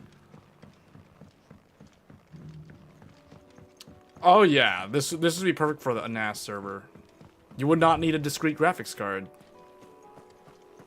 I mean, you could get away with, you know, a non-APU. You could do like a 7700X or a 7700 with the stock CPU.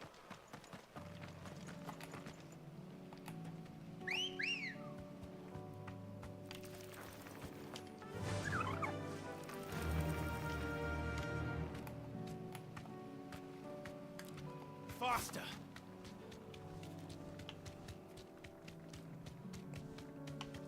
I wouldn't say this looks like PS2. This definitely looks better than PS2. This looks more like PS3. To think that this is kind of how the game looked on PS5 in performance mode. Time to fight. Alright, let's try some combat. Let's see how it goes. Let's see, where are they at? Oh, it's like there's some frame spikes.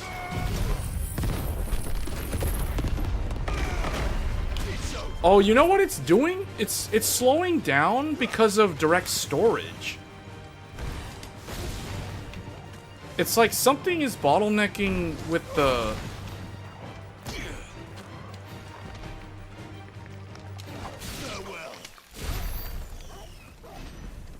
That's weird.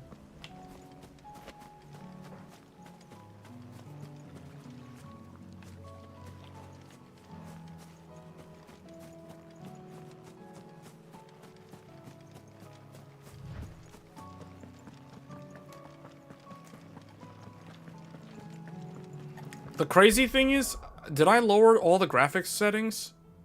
I don't think I did.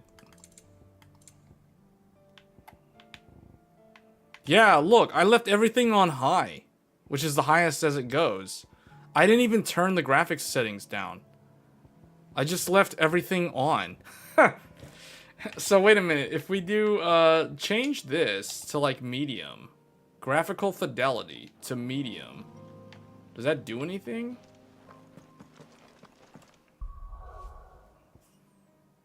Because technically, I don't think we meet the minimum spec for this game. I think the minimum spec is like a 5600 XT or something. This is below minimum requirements, and it's actually able to run the game.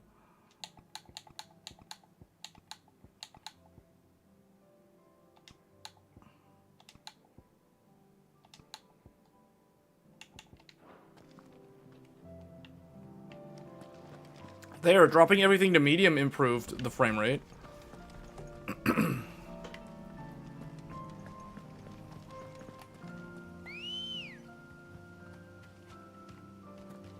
Let's go.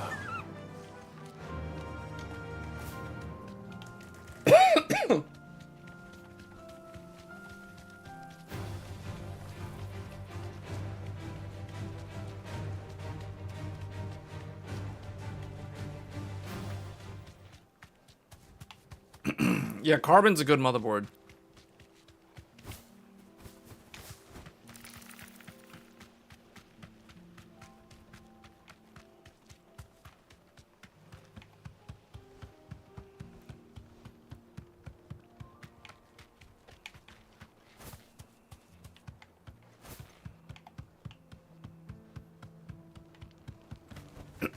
Back to the stables, girl. The only problem with late game like this has terrible lighting because the sky is all dark looking. Going spare night.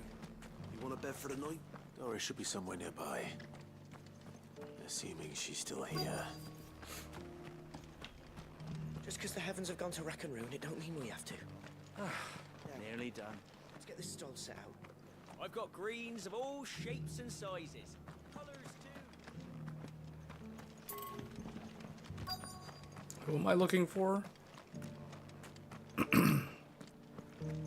Search for Dories at Martha's Rest. Oh, in here? No, this is a different quest.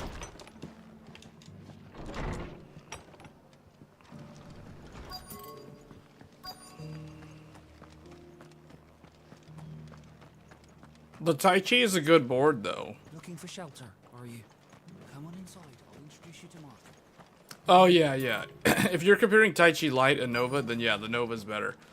But the regular Tai Chi, I think that one is actually pretty good.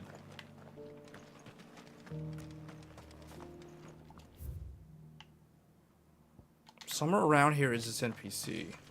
The world seems to be changing so fast lately I can hardly keep up. But what I do know is that there's more bad news than good.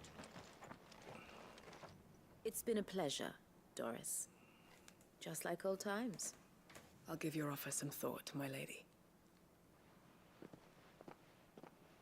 How goes the investigation? Sid. Using a lot of RAM, though. You. I heard you were out here. The game is using 29 gigs of RAM. I trust you're being careful. Of course. And it had to be me. The bearers from the Dragon's Eyrie confirmed a long-held suspicion of mine. And that the Task Manager tells me I'm currently using almost 39 gigs of RAM. She's no fool. If we'd come in force, she would have spotted us straight away, and then vanished without a trace. That was her just now, wasn't it? So, was it a fruitful reunion? I'd say so. She tried to recruit me. Seems her time in Rosaria is coming to... Hold on, why is the the audio hold up, I guess the audio in the game could be higher. And she's abducted bearers from across the region and is looking to smuggle them back into Sambrec. After her brush with those beastmen on the road to Northreach, she hired herself an Imperial escort, which she wants me to join. She's dangerous, Sid, but I think I can stop her. Then I'm going with you. I'll take care of the escort.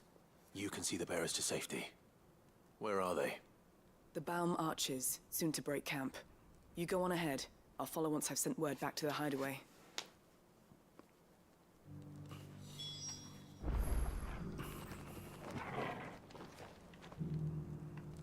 Where's you want me to go? Oh, journey to the bomb arches.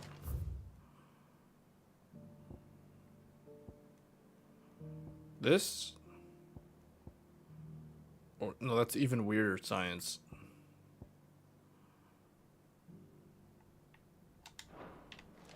Let's grab this and then we're switching games. E-clock can be useful for overclocking the X3D though.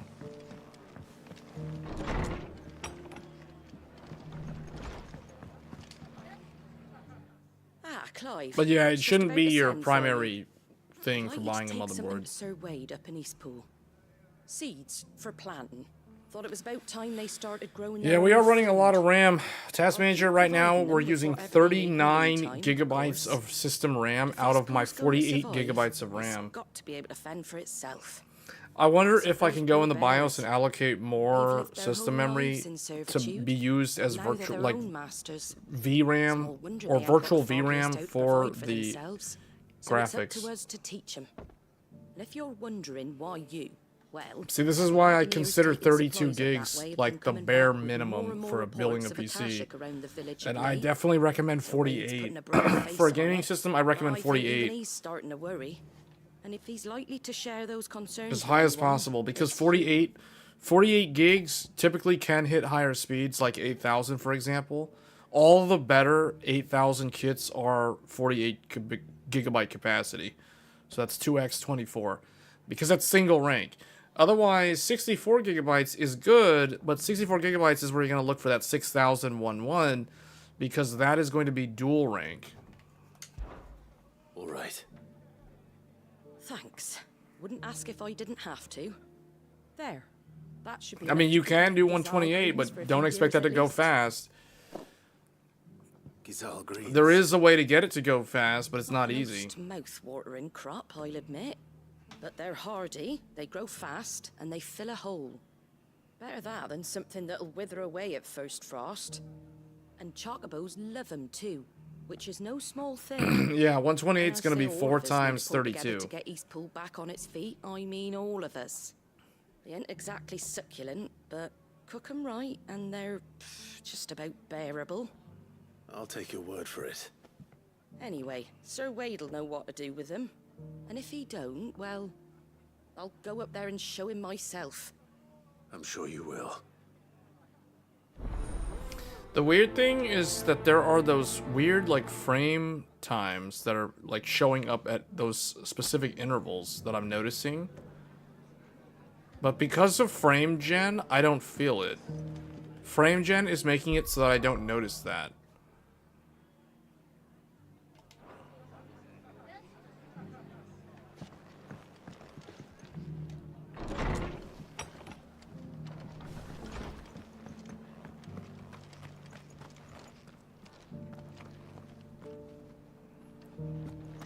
We've got a few rooms going. Yeah, I like the look of 4 sticks of RAM too. That's why I specifically set out to show the 4 sticks of DDR5 in that build that I did with the Crosshair Hero. Because the heavens have gone to reckon. Nearly done. It's still running those 4 sticks of RAM too, by the way. I do have, currently, I have been testing the X870E Tai Chi with 192 gigabytes of DDR5 at 6,000 in a 1-to-1 ratio. So I have been using that recently. There will be a video about that soon. Because ever since I announced that, people have been asking, can you make a video on that? Can you make a video on that? There already is a video showing how to do that on an X670E Gigabyte Aorus Master from January of this year that I made. But I want to make a better looking video, because the video I did was kind of poor quality. It was kind of like poor lighting, and I wasn't using my capture card. So I will make an updated version. In general, it can. So far, it has been easier to do 4 sticks of memory on X870E versus X670E. And I think it's because the newer motherboards have better trace layout wiring Look, Daddy. for the memory. So I really do think, yes. So what I would tell people is, unless you're on a strict budget, and even if you're on a strict budget, there's still a lot of really good options for X870. Not even X870E, just regular X870. So I definitely recommend X870 and X870E over X670 at this point. Like, if I was going to build a brand new AM5 desktop, I would ignore all of the older chipset motherboards, and I would only get X870E or X870. But that's what I personally would do. And that's what I know after having tested a whole bunch of motherboards. So, you know, take that for what you will. But, I mean, if it was me, if it was my money, I know exactly what I'm going to be buying. So, and that's not going to be X670.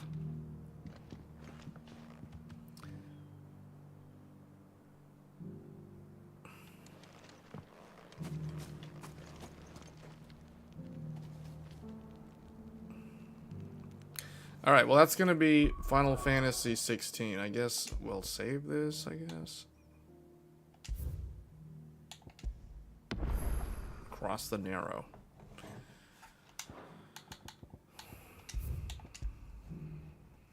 Okay. So let me see. What do I want to do here? Let's do a couple more. I'm gonna try to speed things up a bit here. Let's try Metaphor Refantazio. This should be easier to run than these other games. Significantly easier, hopefully.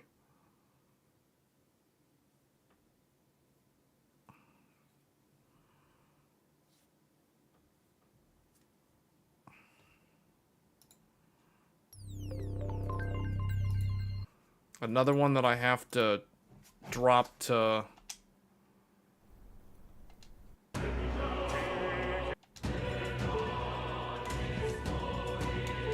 Drop this down. The display settings, it's 4K. Hey, it's actually doing 60 frames per second at 4K.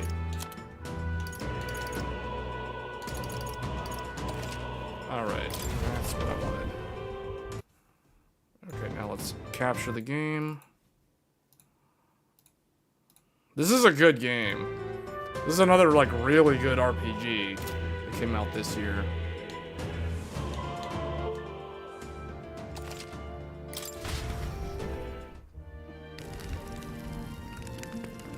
Okay, this is it. 45 frames per second.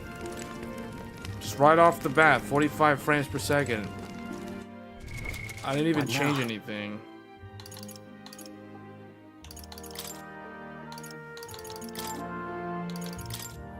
Graphics settings. Oh, the graphics quality is intermediate. So what happens if we do high?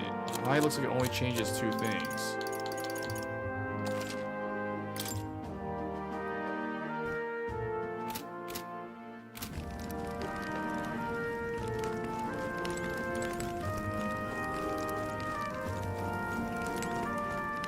This ain't no Genshin Impact. Genshin Impact would run at 60 on this. What now? Actually, you know what? I don't know if Genshin Impact would run at 60 on this, because Genshin Impact does not run at 60 on the PS4 Pro, so never mind. Genshin Impact might struggle to run on this. I mean, it'll run. It'll be like 40 frames probably at ultra settings. Let's do low.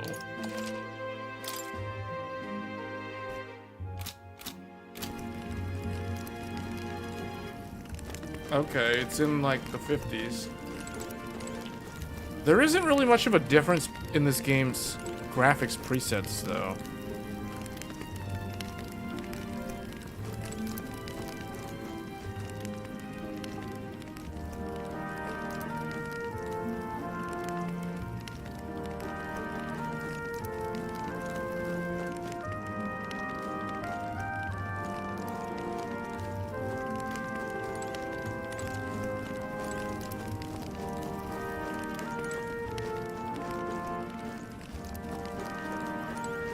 Yeah, I don't know. I think there is some silicon lottery involved in that. Oh, I gotta turn this audio down. It's a little bit too loud.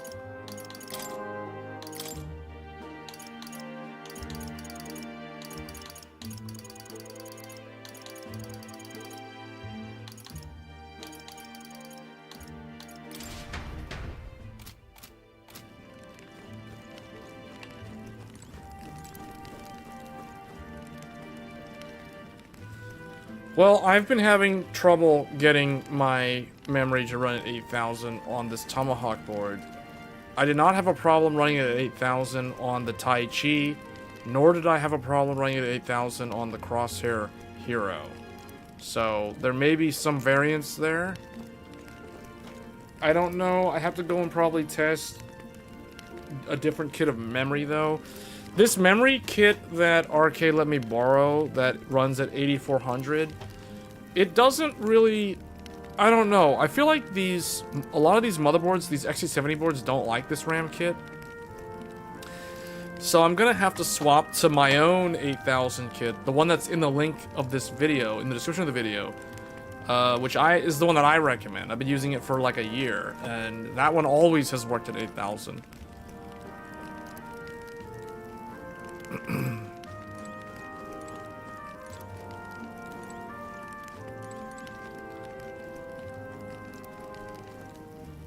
There is a video on the Nova, but the problem is you have to understand Japanese. There's a Japanese YouTube, there's a tech channel very similar to my own, but it's all in Japanese. And okay, actually, I take that back. There's two.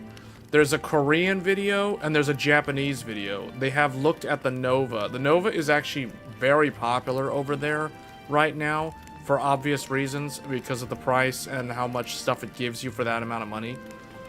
So yeah, there's a Japanese video, and there's a Korean video. Let's see. Okay, you know what? This is playable. This is fine. Let's exit out of here. That's good. So this game is playable, you know, for an RPG, for a turn-based RPG, 50 plus FPS with VRR is totally fine.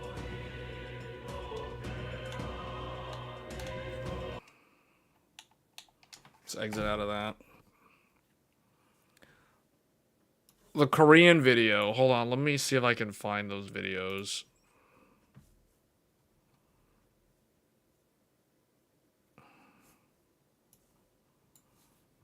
Whoa. Whoa, that's blinding me.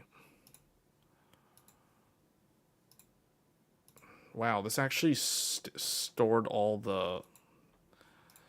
This was on Windows XP. Oh, not Windows XP. This was on Windows 10 earlier today.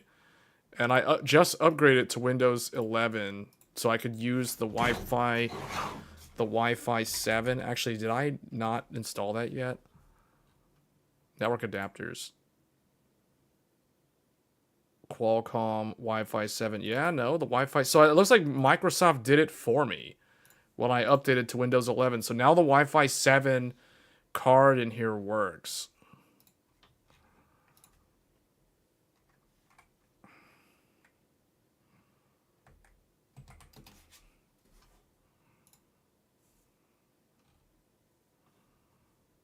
Hold on, let me see this. Wait, why? Okay. X870E Nova. And let me see if I can find that video.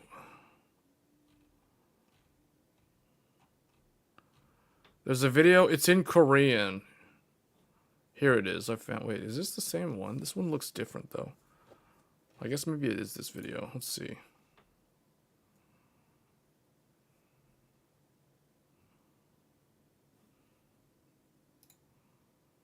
Is it this? Is this it? I think this is it. Hold on, I gotta get rid of the...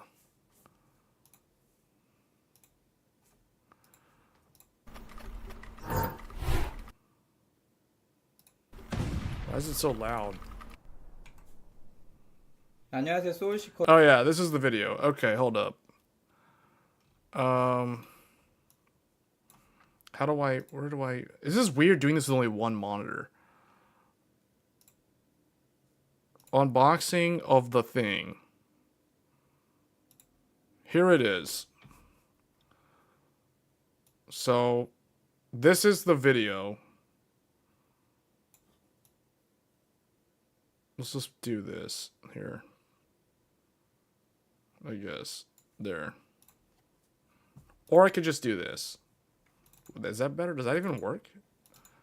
Oh, no. Oh, I see what that does. Okay, never mind. Hold on. This is weird doing this on one monitor. I'm so used to having 3 monitors.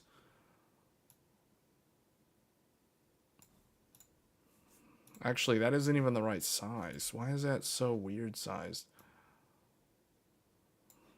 Oh, well. Hold on. If I do this, how does this look? See, that doesn't look right.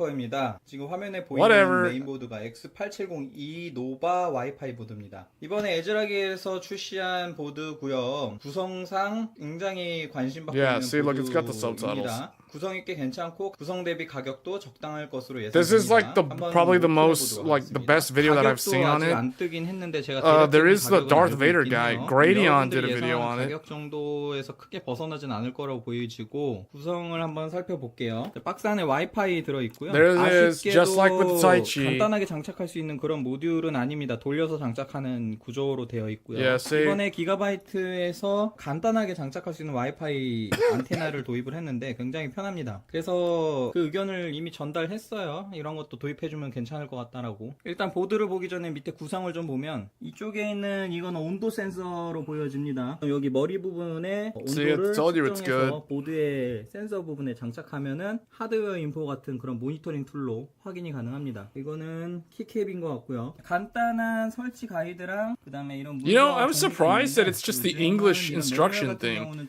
I guess there's other languages in there. 제공이 되고 있습니다. 그래서 여기 좀 더 I would have thought they would have gotten one for the local Korean market. Why is it in English? 요건 SATA 케이블인 것 같고요. 요거는 RGB 쪽 케이블인 것 같은데 보시다시피 OV RGB 하나 인풋 들어가서 이렇게 3개로 분배해주는 분배선인 것 같습니다. 이런 RGB 케이블을 이용해서 좀 더 활용성 있게 RGB 구성을 하라고 넣어놓은 것 같고요. 자, 메인보드 전반적으로 there it is. 구성 자체는 That's what it looks like. 않은 것 같고. See, I wanted to see this because this actually shows it in normal lighting.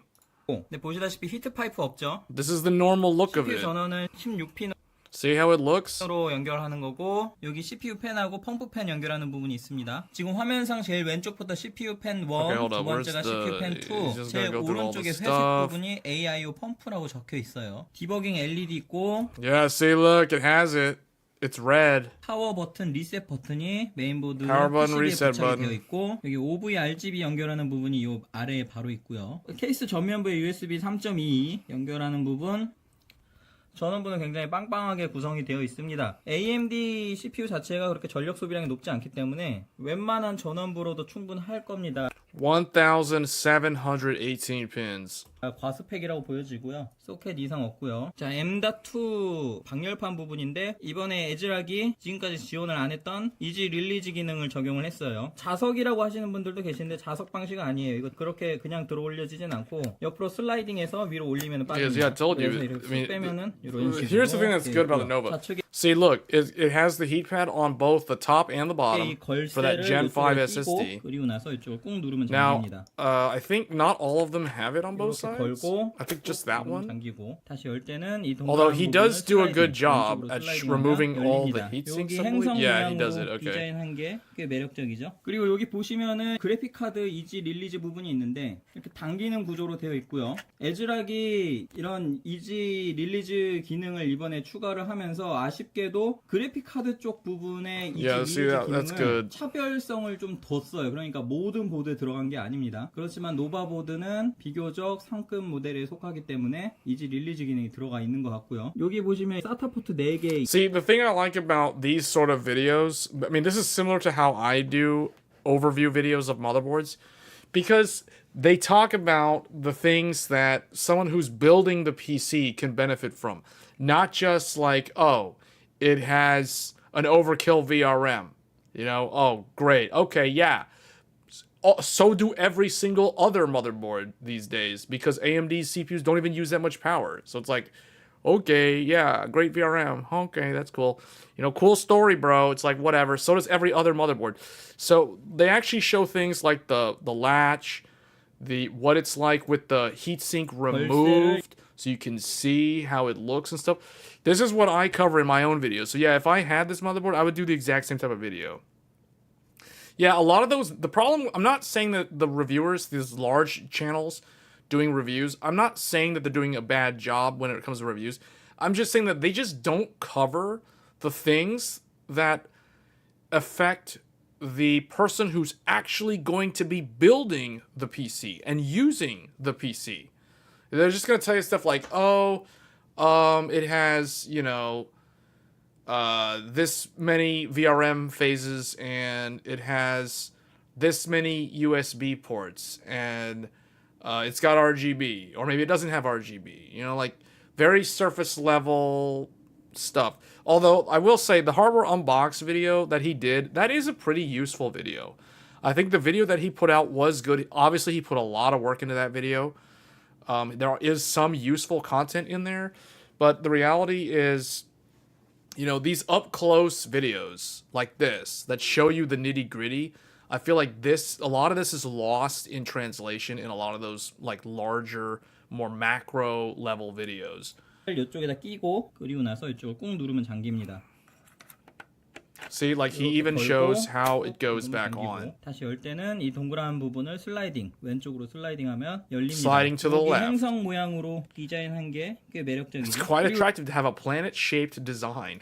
여기 보시면 oh yeah, because that's right. The Nova's design language is outer space. Yeah, that's right, like a supernova. 이 릴리즈 부분이 있는데 이렇게 당기는 구조로 되어 있고요. 에즈락이 The other thing too that I never even noticed until I watched this guy's video, I didn't even know that there's a little thing here that lights up green. It slides across a green thing to show you it's safe to pull the GPU out. 이지 릴리즈 So meaning when you pull on this latch, don't pull the GPU off until you see it turn green up here.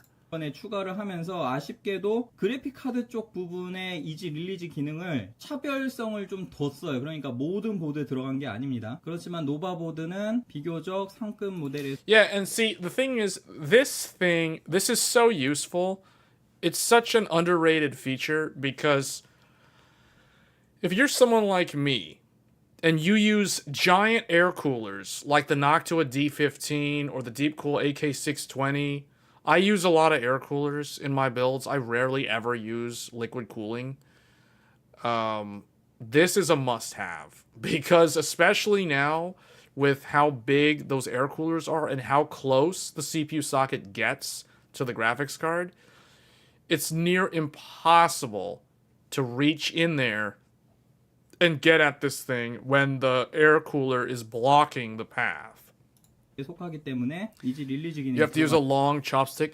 Yeah, what I use one of those hard drive rails for the case. 있는 것 같고요. 여기 보시면 SATA 포트 4개 있고요. OVRGB는 여기저기 많이 있습니다. 여기도 있고 하단에 CMOS 클리어하는 부분 여기 있고요. 아까 얘기했던 부속품 중에 센서가 여기다 That's where the temperature sensors go. 여기 T So let me see what 센서라고 else is he. 적혀있죠. Okay, I want him to show this part. 그다음에 하단 부분에 팬 장착 가능한 부분. 커스텀 순행하시는 분들을 위해 워터펌프. We'll watch up to the part where he removes the heat sinks. 그다음에 여기도 OVRGB 하나, 그다음에 CBVRGB 하나 있고 마지막으로 오디오 장착하는 부분. 그다음에 하단 M.2 방열판을 보시면은 에즈락이 이런 이지 릴리즈 쪽에 후발 주자라고 해야 되나요? 이런 거를 도입을 해주는데 아직은 좀 인색한 부분이 있어서 나사를 돌려서 풀러야 됩니다. 한번 풀러볼게요. 자, 나사를 다 풀렀고요. 일단 우측에도 M.2 장착 하나 가능하게 이렇게 되어 있습니다. 그 다음에 좌측에 M.2 3개 장착 가능하게 되어 있고요. Okay, one thing is only the top SSD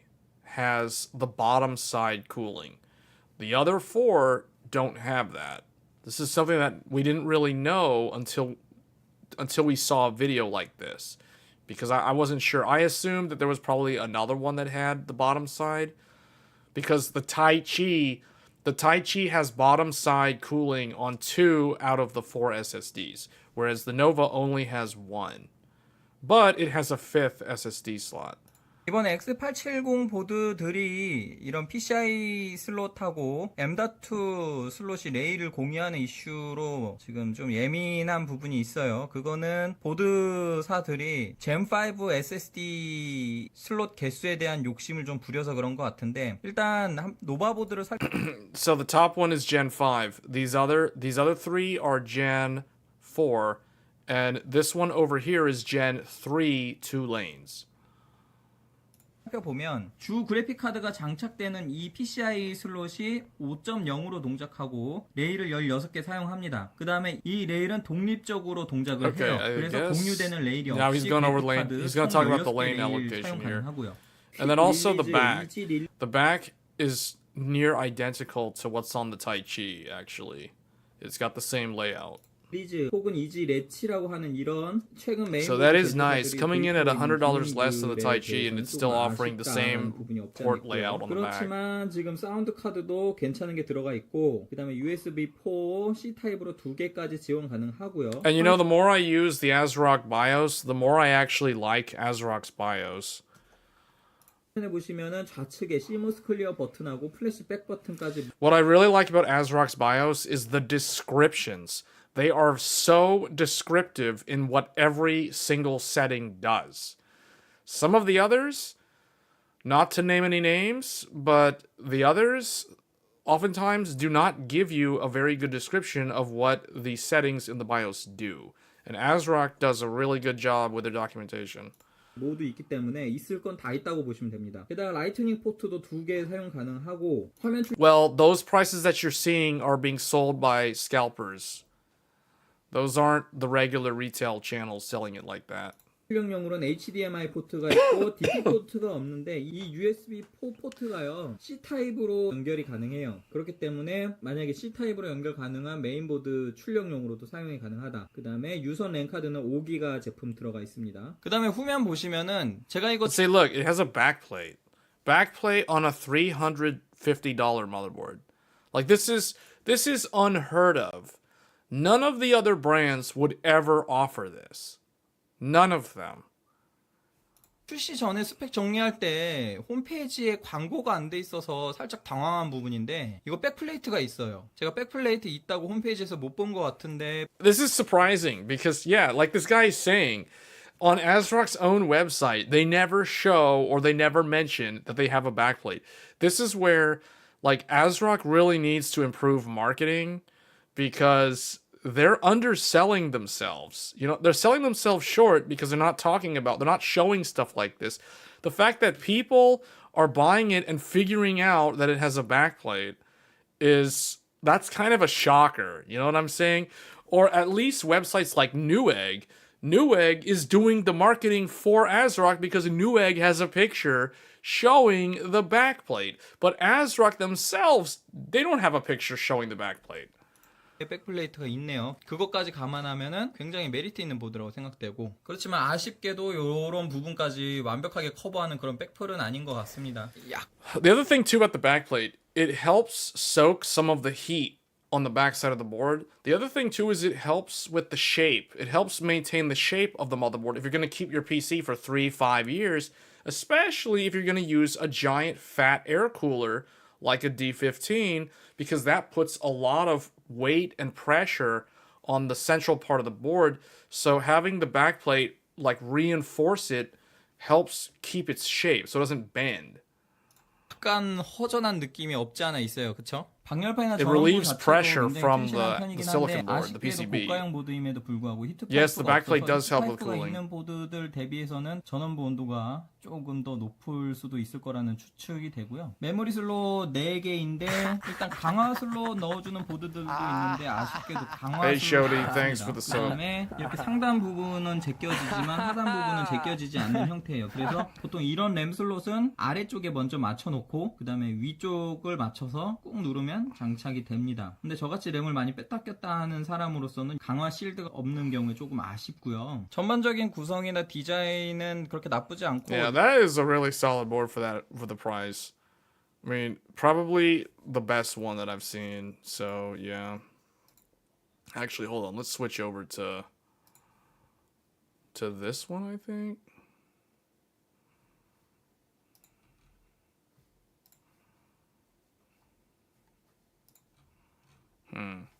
Okay, well... 宇宙 Oh, wait, here we go. This video, yeah. そこは最後のフロンティア So here's the other video これ with は the Nova. X870E Nova Wi-Fi が新世代のライゼンとともにグラデオン教の下でベンチを実行し Yeah, Radeon did a whole 新 video た on な it 可能 too. 性を探索して新たな価値の創出を求め The Nova 人類 in 未踏の領域 space. に果敢に挑んだ物語である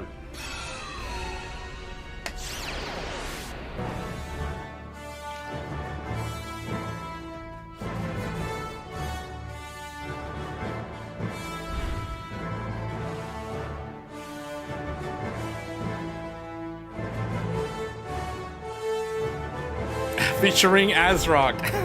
ぜひラデオンファンの諸君、私 Oh は man. 今回はアスロックさんからご提供いただいた X870E Nova Wi-Fi を紹介していくぞ。ここに書いてある通り Yeah, this is the good stuff right here. See, these are the real tech channels, guys.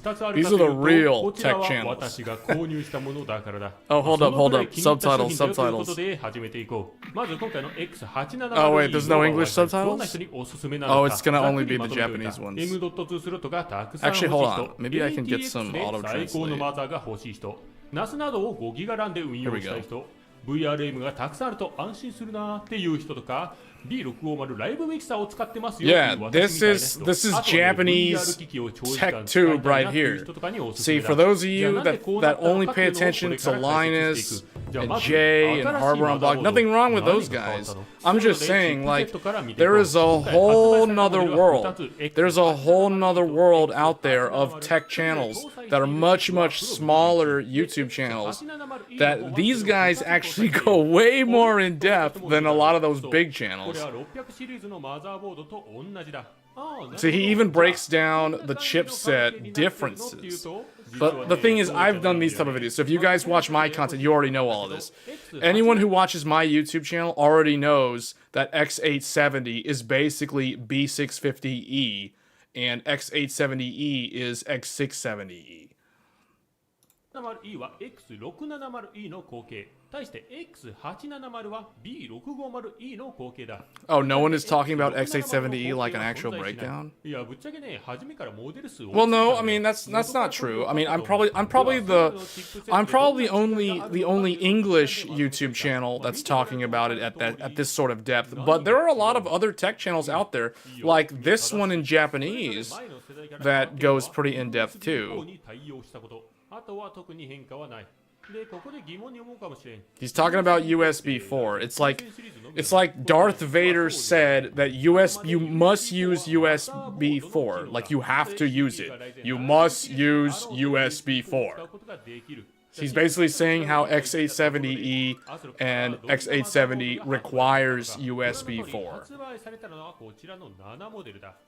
And that's the entire lineup from ASRock. Nova から上のグレードが X870E、Nova より下のグレードは X870。なので X870E チップセットがいいっていう人は Nova が一番安いモデルになる。で、気になる価格 Well, there's two upgrades. There's two upgrades. Well, three upgrades.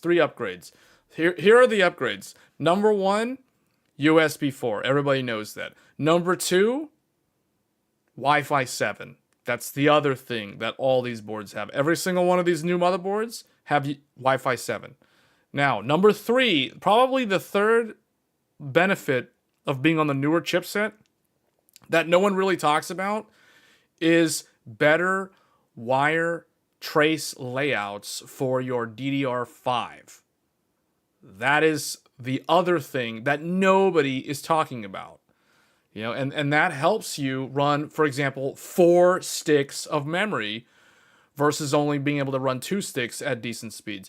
And the other thing is the potential for higher speed as well on the newer ones. So that it's those three are the main reasons why, like if I was going to upgrade to AM5 and I was on like either AM4 or if I was on some old Intel system, I would be looking at X870E and X870. That's where I'd be looking. 870マザーボードは5万円から4万円の間で今回紹介する X870 Man, those prices are expensive. 正直ね、思ったより安く出てきたな。で、さらに上のタイチに関しても8万円。 Those are some really high prices. Hold on, 80 69,800 yen. That's $467. The Nova is $467 in Japan. That is like a $110 more expensive than it is in America. あの金属感はね、正直一目惚れしちゃう。そんな中から今回紹介するのは ASRock の X870E Nova Wi-Fi だ。これね、私にとっては ATX ハイエンドの最適解。そう思わせる代物だった。じゃあお前今メインで何使ってんだよって言うと、ASRock の B650 ライブミキサーを使っている。まあとにかく USB の接続数と安定性については文句ないんだけど、それ以外の拡張性が足りない。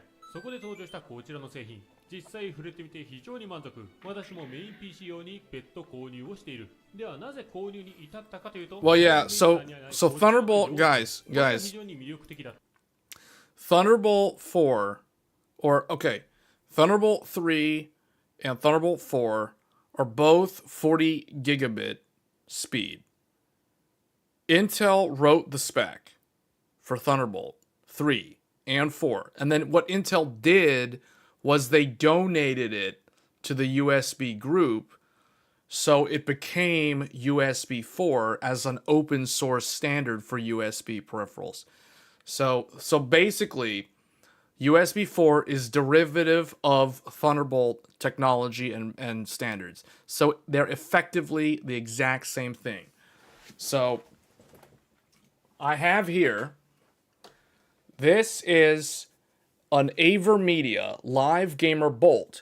This is a Thunderbolt 3. You can barely see it, but you can see the electrical Thunderbolt logo on the cable. This is a Thunderbolt 3 cable that was included with this capture card. This is a 4K 60 Hertz, and it supports HDR capture card from AverMedia. This is a Thunderbolt 3 device. It requires Thunderbolt protocol, which requires something called PCIe tunneling. This works perfectly with USB 4 controllers. I currently use this. Personally, I've been using this with my AMD computers for like 2 years now on USB 4. So USB 4 and Thunderbolt are effectively the same thing. They work the same. And I've proven that multiple times. I have videos on how to do that. In fact, I actually use this with the X870E Crosshair Hero, so I don't have to use an internal capture card, which will share lanes with the GPU. So that way I can do 4K 60 capture on an X870E Hero using a Thunderbolt capture card off of USB 4, and it works perfectly. So, hence why I think, if I remember correctly, in the description of this video, I think I have a link to this capture card. I should, unless I took it away. Yes, if you guys look in the description of my video, you'll see under the recommended DDR5 8000 kit, there is also a best 4K 60 capture card for USB 4, and it is the Thunderbolt-based capture card. So, yeah, this is what I personally use, and I will be using this with the PS5 Pro to stream PS5 content on YouTube using this capture card. So with an AMD-based system. So it does work with USB 4. Thunderbolt peripherals and USB 4 peripherals are identical, or they're completely backwards compatible. そして何よりライトニングゲーミングポートとウルトラ USB パワーポートがちゃんとついてる。この2つがね、やっぱりライブミキサーの魅力だったんだ。なので、もともと使っているライブミキサーの魅力に対して、さらなる Oh, I remember that. The live mixer. Yeah, that was a weird looking board. では魅力をそれぞれ解説していこう。まずは VRM から。VRM のフェーズ数に関しては ATX Yeah, see, he's breaking it down. This guy's going super in depth though. He's going way in depth. He's doing what I do in my like paint time type discussions. He's talking about like, okay, it's 20 plus 2 plus 1. 20 faces go to the cores. 2 faces go to your I/O die, and 1 is the miscellaneous for like RAM and the other peripherals. Live Mixer was really cool because they had this prototype unit where you could plug in a daughter board and turn it into an X670E motherboard. ただ部品点数が増えると故障が増えるっていうリスクもあるんだよな。ただそこはさすがアスロック。使用しているコンデンサについてはアスロック特注の20系コンデンサ。もうね、理論寿命については意味わからん領域に達していて、65度環境下だったら228年、85度環境下で22年。いや、その前に絶対買い替えてるって。でね、このコンデンサ Oh, he's talking about the lifespan. He's saying something about the, so at 85 degrees C, if you run the VRM chokes and capacitors maxed out and the temperature is 85 degrees Celsius, you can, the ASRock is saying that you can run the VRM. The VRM is so robust that if you were to run it 24/7 at 85 degrees Celsius, it would last 22 years. 22 years at 85 degrees Celsius. If you run your VRM at 65 degrees Celsius, the VRM will live or last, it is certified according to ASRock, I don't know where they're getting this, 228 years. They're certifying the VRM to last 228 years if it's at 65 degrees Celsius. That is how confident they are in their VRM. And then he's talking about like the ripple current and stuff. But that is insane. But see, this is the definition of heat kills electronics. Heat kills electronics. Because the difference in 20 degrees is what? 208 years. No, 206 years. 206 year difference maintaining a 20-degree drop in temperature. That is insane. But this shows the difference. This is literally the definition of heat kills electronics.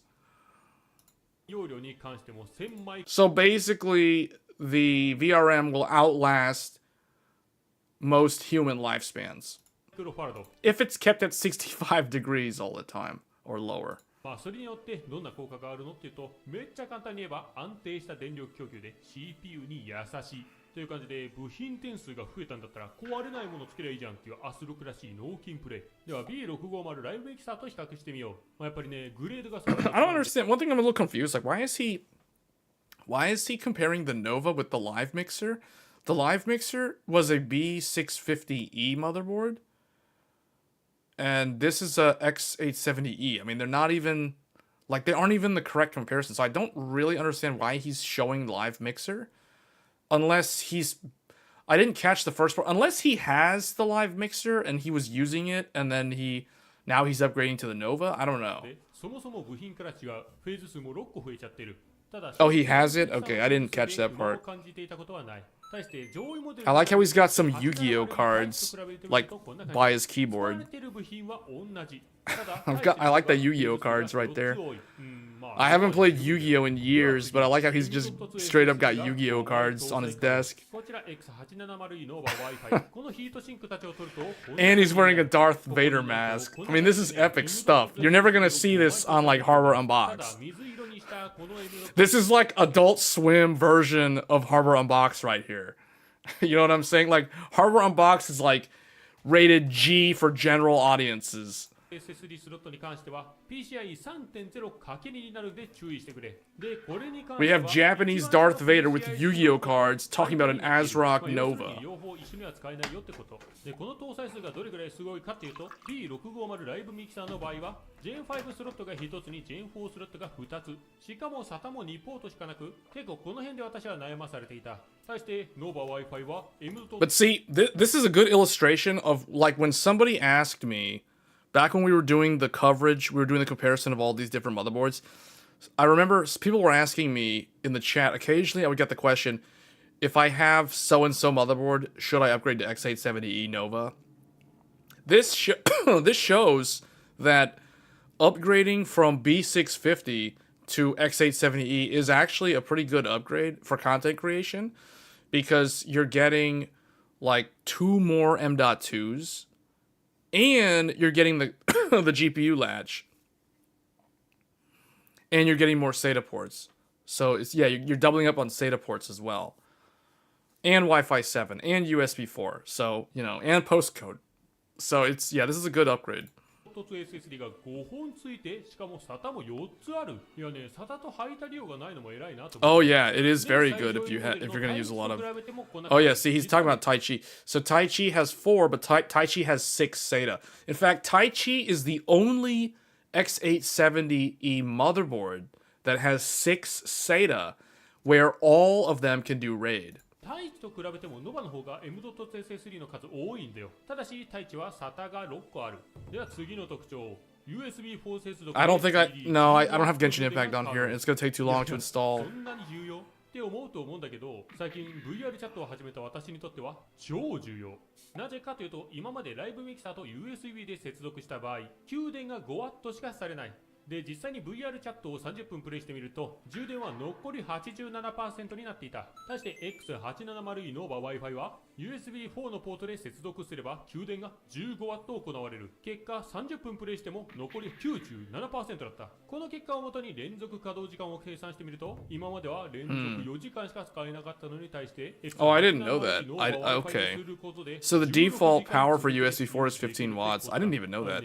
I knew that on the add-in cards for USB 4, you could get up to 30 watts, and that's because of the PCIe power connector, but it looks like the default is 15 watts. Okay,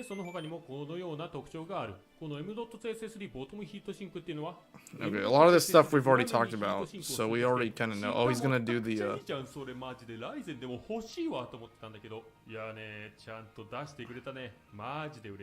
パッケージもね、かっこいいでしょ。紫色が基調となっているパッケージにマザーボードのイメージ画像がボンって載ってるからわかる。See, in parts of the world where like electricity costs are expensive, a lot of people, this is the reason why, like, you'll see places like Mind Factory in Germany and stuff, you'll see them post like their sales figures for PC DIY, and there's been an uptick in Ryzen over the last couple of quarters. It's mainly because people are realizing that it uses less power, which is the reason why Intel prioritized energy efficiency on their upcoming Arrow Lake desktop parts. But it's because it's kind of a no-brainer. It's like, do you really want to play games and also have, not only is your GPU going to dump a lot of heat into your room, but do you also want the CPU to dump a bunch of heat into your room as well? You're like, why have 2 devices do that? You know, unless it's winter and you live up north. 安いよな。まあ見た目にも自信がある証拠だな。で、左側のファントムゲーミングのロゴはこんな感じで七色に光る。この流れる感じが流星みたいだよな。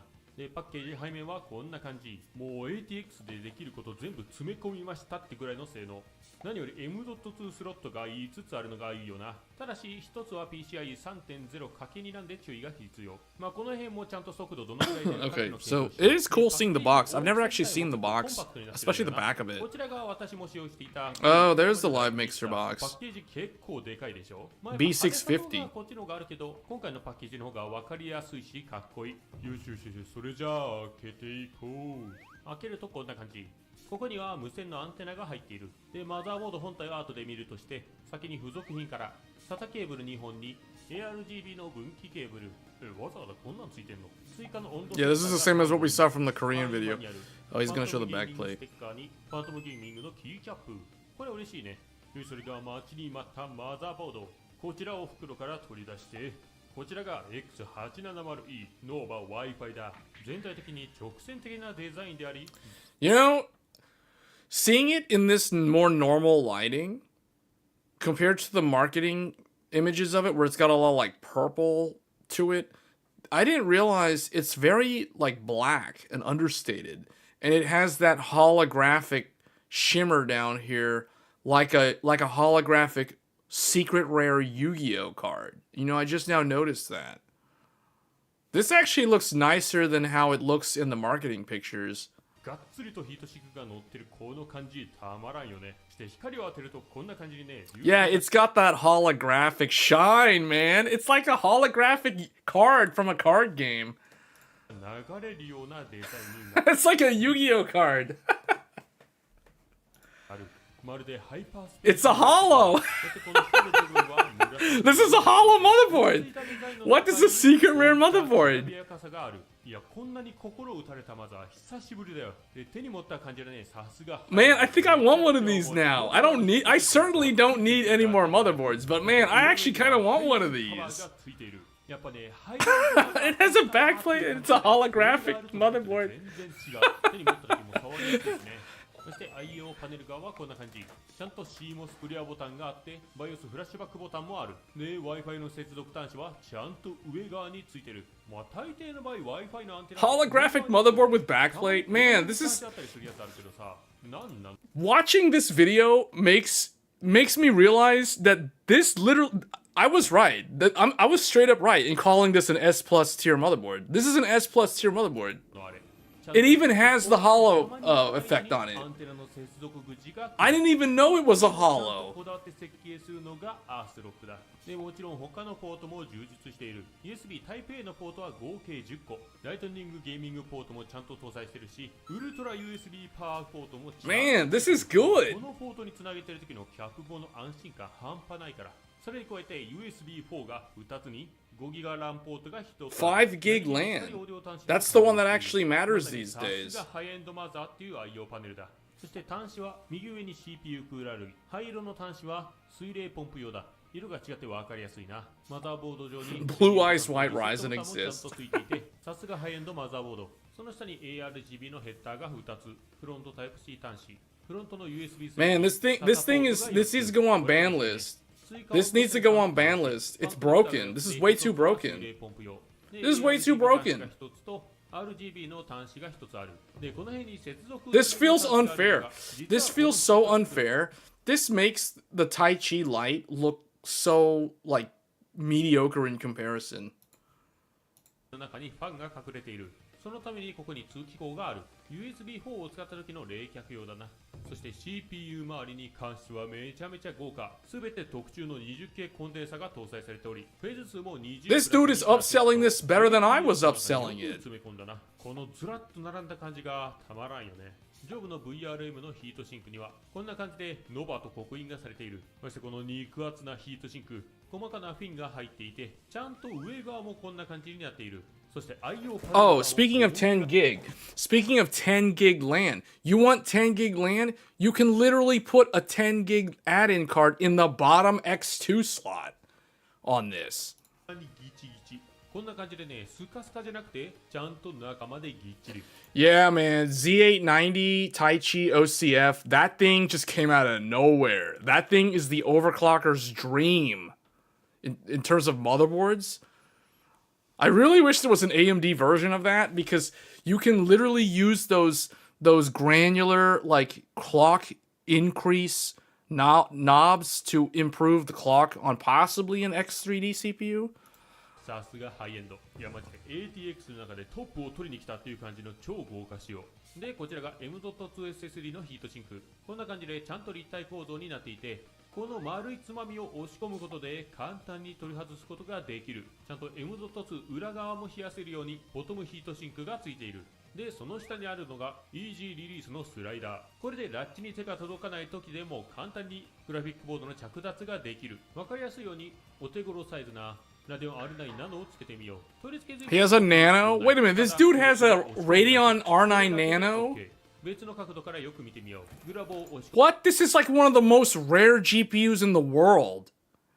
Where does he get an R9 Nano?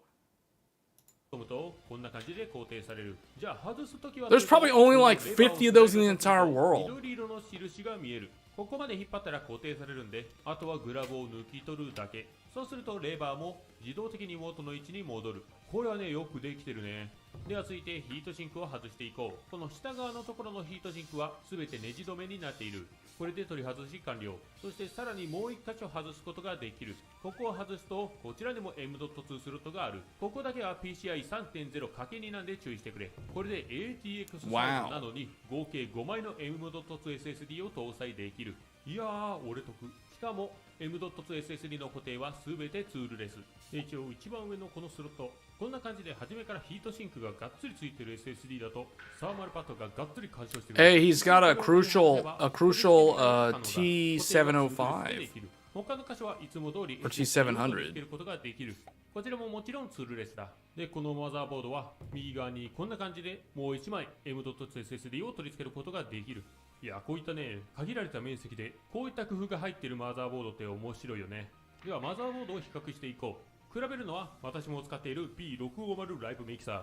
やっぱりね、この見た目の派手さっていうのはね、かなり衝撃的だったし、私の心も掴んでいったね。でも M.2 SSD が3つしかつかないんだよ。SATA も2ポートしかないし、対してこの Nova の落ち着きながらも見た目にこだわったデザイン。Wow. M.2 SSD は5個ついちゃうし、SATA も4ポートある。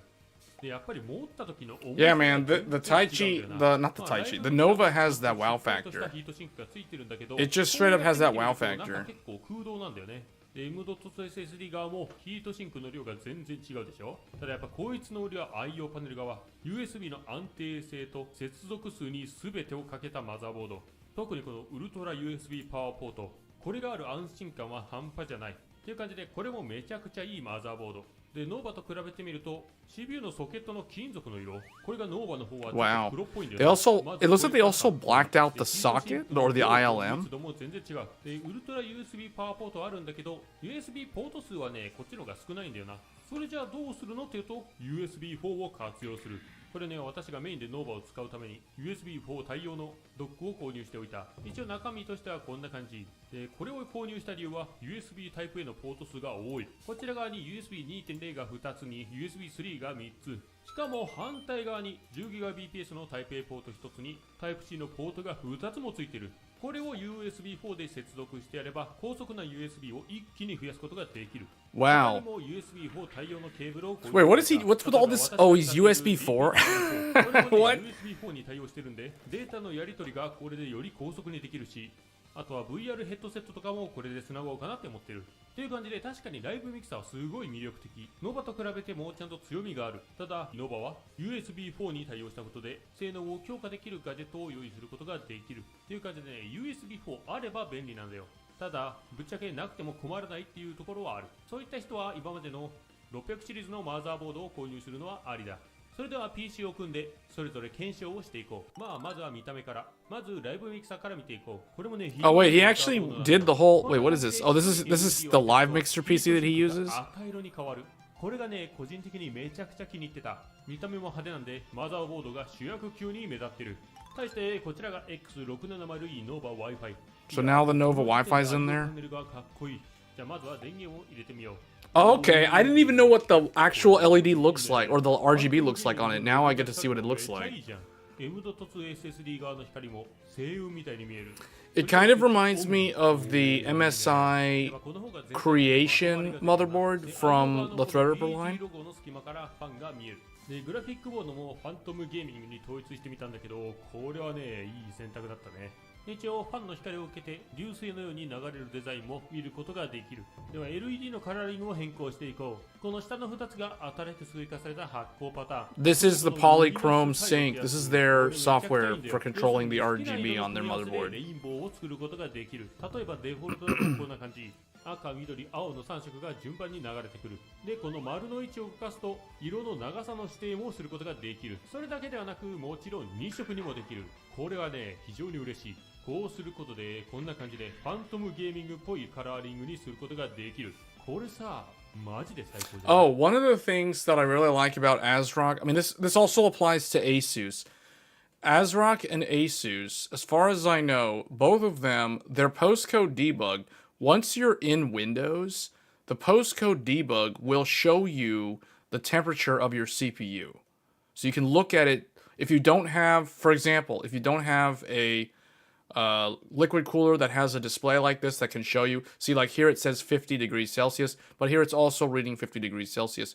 So I do like that ASRock and ASUS both do that. They do not do this on, so okay, MSI I've heard does also do that, but not all of the MSI motherboards do this. What I can tell you is I'm using the Tomahawk right now. I can look down at the Tomahawk And that's not showing me the temperature of the CPU. So that is one thing about the Tomahawk that's a little disappointing. The Gigabyte boards, I don't know about the new X870 Gigabyte boards, but the X670 boards that had postcodes do not show the temperature on Gigabyte's boards once you're in the operating system, which is disappointing. And there's nowhere in the BIOS to select that option. Like, it's not an option on Gigabyte. So I don't know. It seems like it's an ASRock and an Asus thing, and maybe MSI. But the MSI one that I'm using doesn't do that. こういうカラーレグのね、整理が欲しかったんだよ。で、ケースファンの色を消して、ちょっとだけ緑色を入れてみた。これさ、どう？これ、マジ、やばくないこれ。もう一人で撮影しながらさ、あまりの綺麗さにね。やば。Anyway, so... やばってずっと言ってた。引きで見るとこんな感じ。ファントムゲーミングのロゴだけワンポイント。Oh, this guy, he even has a Phantom Gaming graphics card to go along with it. 感じもね、すげえいいなと思った。そして全てをファントムゲーミングっぽく光らせるとこんな感じ。This is a Phantom Gaming build right here. カラーに合ってるし、黒い中に爽やかなライティングで全体の印象が大きく変わるよな。いや、これは私も大満足。メイン PC 用に一つ購入してるんで、この動画を完成させたら組み替えようかな。いや、非常に楽しみだ。よし、それでは検証に入っていこう。 What GPU is that though? I can't tell what GPU that is. 一応検証環境はこんな感じ。 Oh, that's what it was. It was a 7800 XT. This was the build with a 9950X CPU. With what is this memory? Like, what is this? What was it? Someone said Acer? マザーボードは X870E Nova Wi-Fi と B650 ライブミキサーを比較する。で、使用する CPU は Ryzen 9 9950 Mystique 360 AIO 360を使用して、ケースはモンテクの XR だ。それではまずはシネベンチ R23 でマルチスコアを見ていこう。結果はこんな感じ。さあ、なんかいろいろあるよな。その通りいろいろやってみた。黄色い線より上側は全部ノバ。上から 9950X をノバに搭載した際のデフォルト設定 PB を有効。AMD ソフトウェアから自動 OC を使った場合と Ryzen マスターからオート OC を使った場合で、その下が手動 OC をして全て5 Oh, then I don't know what that RAM was. Oh, the RAM, if it's Predator, it's That's not Kingston. Who is that? Is that Kingston? No, Kingston's HyperX. I don't know who does the Predator RAM. Deep Cool Mystique 360?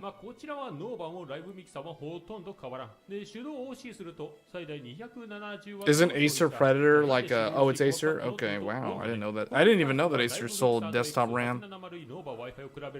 ノーバーの方が少し温度が低くなっている。まあこれが高品質な VRM をふんだんに搭載した際の恩恵って感じ。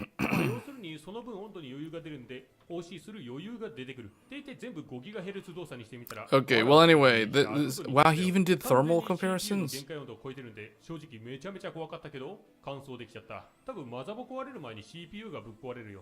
で VRM 周りの温度はどうか。Oh, he actually measured the thermal. Wow. 使ってこんな感じで撮影してみた。左側が PBO 無効、右側が PBO 有効。まあ PBO を使わない場合だとライブミキサーでもヒートシンクで49度。ノーバー Wi-Fi も 46.3 度なんでそこまで大きな差はない。ただ PBO を使うとこの差がもっと大きい。You have EVGA RAM? ライブミキサーでも 56.9 度。ノーバー Wi-Fi で 50.3 度。ザーボードって感じだな。では続いて SSD の検証をしていこう。今回使用するのはこちらの2つ。Oh, he used two different SSDs, but I mean that's whatever. 今回は諦めた。ではまずクリスタルディスクマークから見ていこう。Crystal Disk Mark. PCI 3.0 書き2だと影響が出てきそう。一応温度も計測してみた。まあ PCI Gen Wow. SSD なんで Wait, どのスロットに挿してもあんま差がなかった。The temperature was that low on a Gen 5? 実用性はどうなのっていうところでデータ転送のテストをしてみた。まずは1回目 P44 Wow, okay, that's good. 700に対して 20GB の ZIP ファイルと 85GB のゲームファイルをコピーしてみた。結果はこんな感じ。こちらコピーにかかった時間にはなるんだが PCI 4.0 Man, this is like super thorough. What? PCI 5.0 の方が PCI 5.0 のスロットに挿した方が早くコピーが終わった。まあ CPU File copying in seconds. What? PCI 3.0 かけ2になると約倍の時間がかかっていた。では2つ目のパターン。今度は同じ SSD 内で別のファイル。 It shows the difference in the one that's like 2 lanes of Gen 3 obviously is going to take the longest. Takes significantly longer. Not only because it's Gen 3, but it's half of Gen 3 speed. So if a Gen 3 drive maxes at 3500, you know, it's only gonna do like half of that. めちゃくちゃ嬉しい。でも刺すところには注意しよう。それではまとめだ。ATX に収めた超豪華仕様だったな。激強 VRM で温度も下がっていた。そしてなんと M.2 スロットの搭載数は対地超え。見た目に関しても重厚感があって超最高だった。それでは結論。あまりにも俺得異常だ。いやね、何気にこの PD15W これがね、結構嬉しいんだよ。Okay, he's going over the. This is kind of to wrap things up. So that's good, man. Yeah, that's good.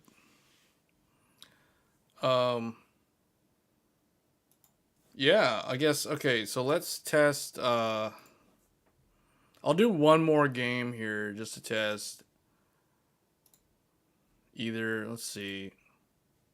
I don't want to start a new game because that would be too long. Let's try Tales Through Daybreak. Since this is a different engine, this is not your typical Unreal Engine or you know, some Square Enix game engine or something. No, this is going to be Falcom's new engine. Oh, and it's going to be a black screen because it's not showing. I got to shrink it down. I have to shrink it down to window, and I have to change it to 1080p.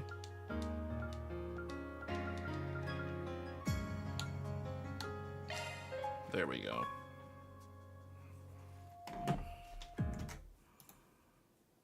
It moved this over. Okay.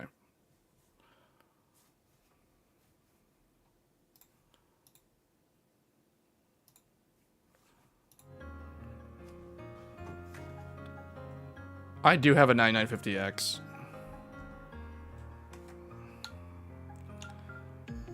Okay, so let's look at how this runs. Could you convince me to buy 8,000 instead of 6,000? Yeah, so if you're running... Hold on, let me turn this music down. This music down is a little bit too loud. Or just do that. Okay, that's easier.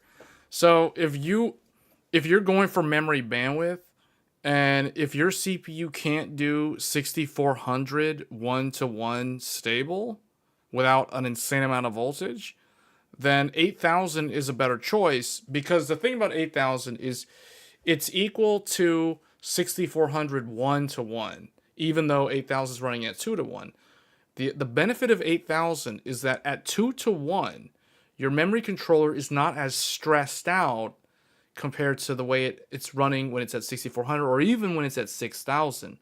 So because it's running at 2 gigahertz, because it's in 2-to-1 ratio, you don't need as much VSOC voltage, which means you can run the voltage lower, which means you can save power on the IO die, which means the total power that can be given to the cores for either overclocking or further boosting is going to be better. So that is the reason why I have been an advocate for 8000 from the start for a long time now. If you look through my channel, you'll see there's a lot of videos talking about running DDR5 at 8000. Chris, thanks for the sub.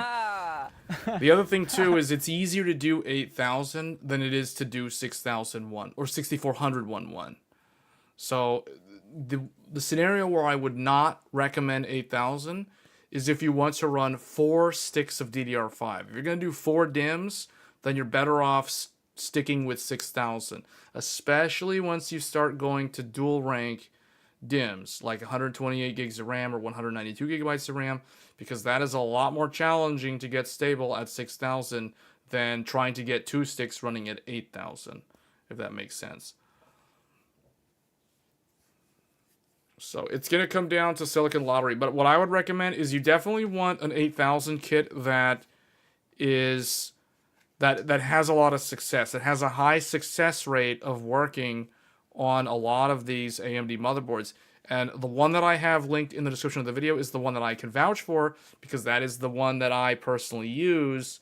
In fact, I actually have 2 of these 8000 kits, so I can test like 2 different computers at a time, or I can test 4 sticks of memory and try to clock like 6000 on all 4 sticks. So That's why I like 8,000 more than 6,000, if that makes sense. If you just want, like, you just want to set the computer up and forget about it, then 6,000 is going to be easier. But 8,000 is going to perform better than 6,000. This is well documented. I already have a video showing the differences. The uplift between 8,000 versus 6,000 is about it's in the range of 3 to 4%. So it's not a whole lot. In some games you don't get any scaling at all. In some games you get decent scaling, in others you get like very little scaling. We're talking like 1% or margin of error. So it really just kind of depends on how willing are you to try to go for that better memory bandwidth. Running 8,000 XMP profile, what setting should I change in Gigabyte motherboard to lower the voltage? VSOC. VSOC, so if you're running 8,000, you don't need VSOC to be higher than 1.2 volts. 1.2 volts is all you need. In fact, in a lot of cases, you only need 1.18 for my own personal testing on a bunch of different motherboards. So that is what I recommend. There's already videos on my channel showing 8,000. If you look on my channel for like DDR, if you just type in like DDR5 8000 or whatever, you're going to see like at least 2-3 different videos on this topic.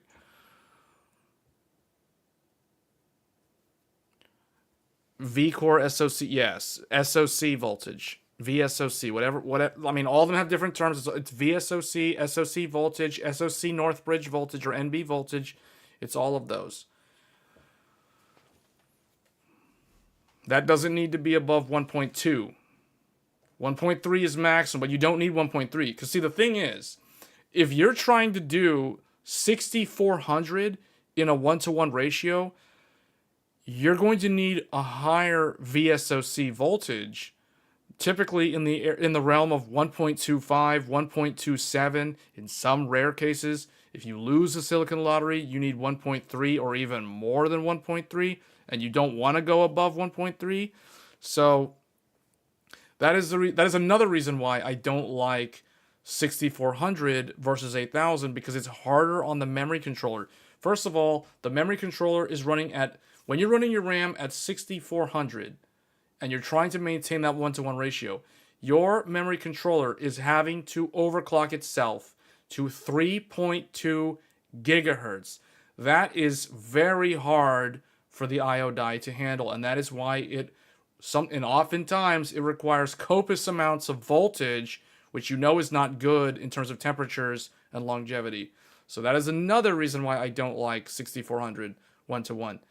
The 8000, however, runs the memory controller at 2 gigahertz versus 3.2 gigahertz. So you're a whole 1200 megahertz slower on the memory controller, which means you don't need a whole lot of voltage because it's running slower. Instead, you shift the burden onto the memory because the memory is clocking all the way up to 4 gigahertz when you're running your RAM at 8,000 megatransfers. And that is the reason why 8,000 is actually better in the long run. And that's the reason why AMD actually has those slides talking about 8,000 being the new sweet spot for Zen 5 CPUs. Yes, X670E can run 8,000. All my content on my channel showing 8,000 running is on X670E motherboards. Only recently have I shown X870E, but I've been doing 8,000 videos for a long time, guys. DDR5 8000 is like all over my channel, and it's all over X670E.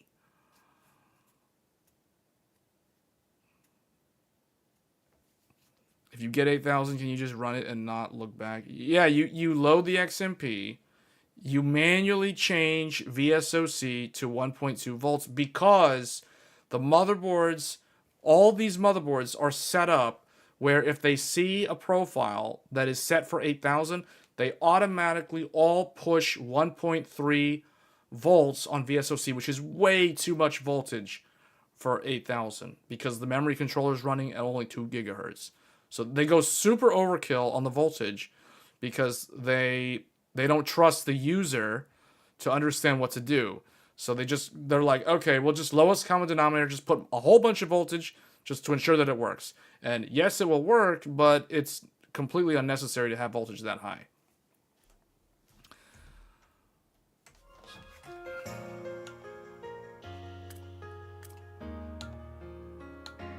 Let's go. Let's go. That is kind of loud audio. Wow.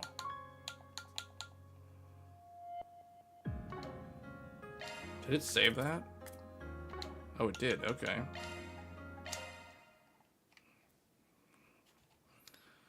Let's see how this runs. Okay, 40. We're in the low 40s.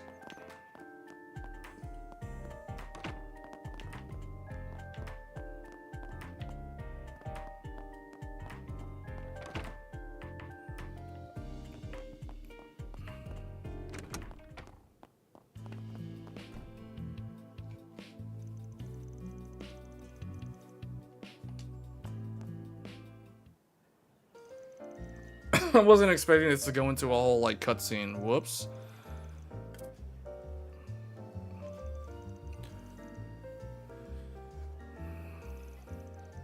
You can try doing 1.2 and you'll see it'll work.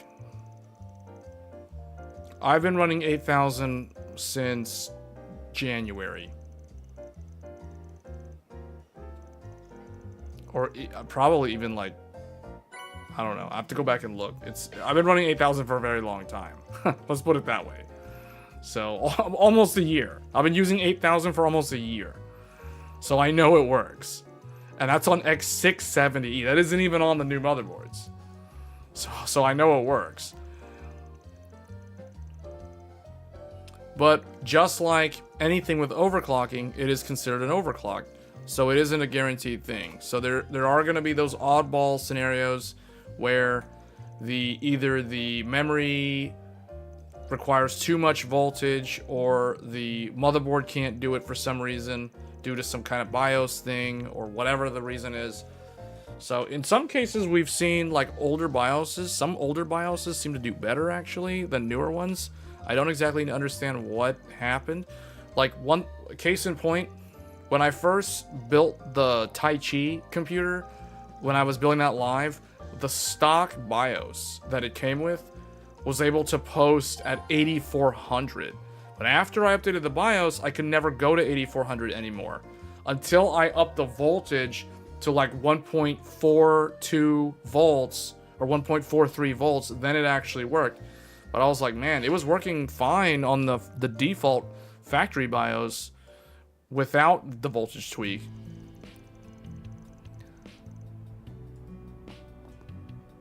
Oh, it's definitely less stressful. And you get a latency benefit because your fabric and your memory controller are running at the same speed. Man, do we have to do the lecture in Paint again? Are we gonna have to do Paint time on this stream? I definitely wasn't planning to go there. That might be where we have to end the stream because, okay, this seems like it's working. This game is playable.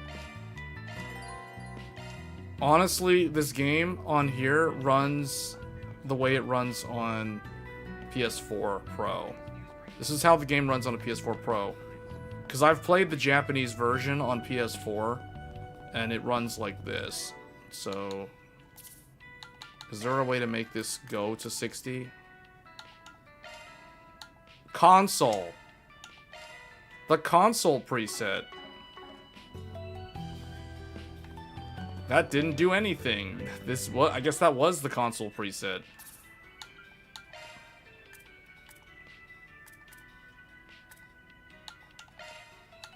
Default? Oh, default actually has a higher setting than console. Yeah, it's slightly worse. It's like upper 30s.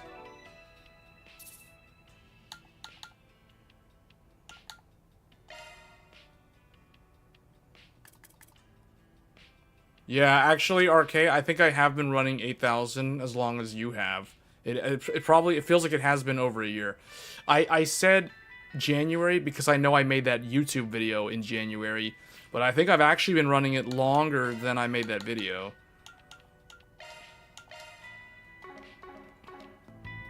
Okay, this does look worse. And what's weird is it barely runs better. This does look worse. So actually, I prefer console graphics on here.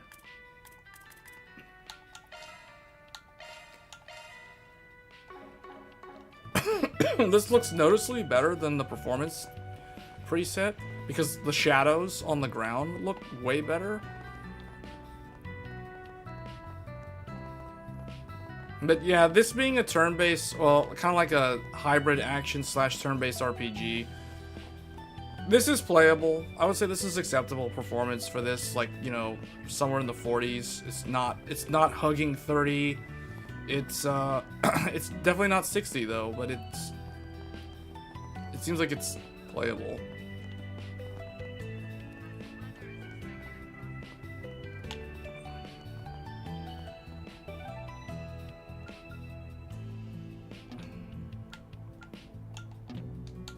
I can't go to any of these places.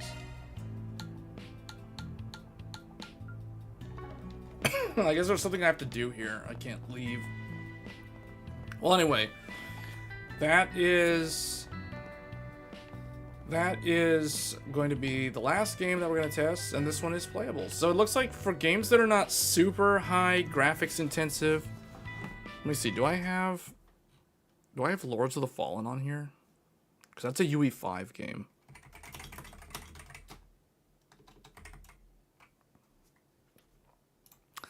Oh, unfortunately it's not installed. I have Starfield. But I think Starfield, well, we can try Starfield.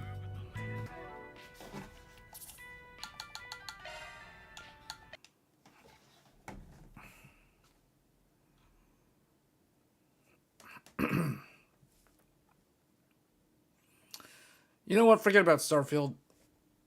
let's do some paint real quick. Oh, I don't think I have Paint Classic on here though. Yeah, I don't have Paint Classic.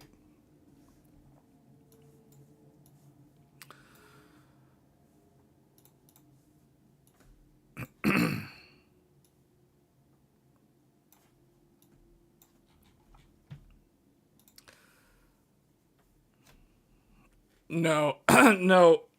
I recommend 48 gigabytes. Look at the description of the video. The recommended 8000 kit is in the description of the video. Hey, Taskmaster.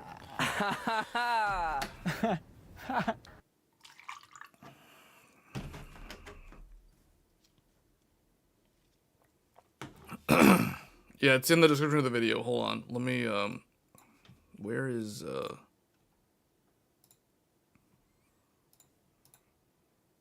paint? Oh, wait. Why is it so big?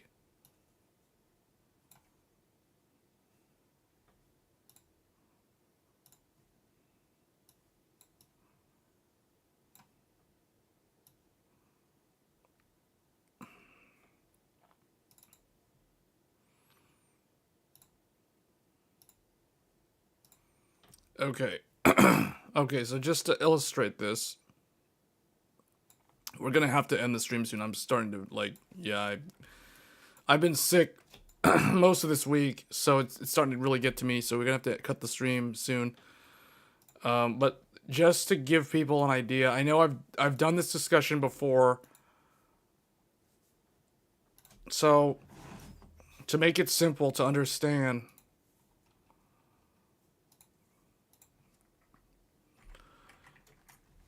$6,000 mega transfers. Man, I hate the new paint. The new paint is so bad compared to the old one. I just upgraded this PC to Windows 11 today, which is the reason why I don't have Paint Classic installed on here. So here, uClock equals, well no, let's do mClock. mClock equals 3000 megahertz. uClock equals 3000 megahertz, because this is 1-to-1. F clock equals 2000 megahertz because it's auto. This is known as the auto to 1-to-1 ratio, where F clock and U clock and M clock,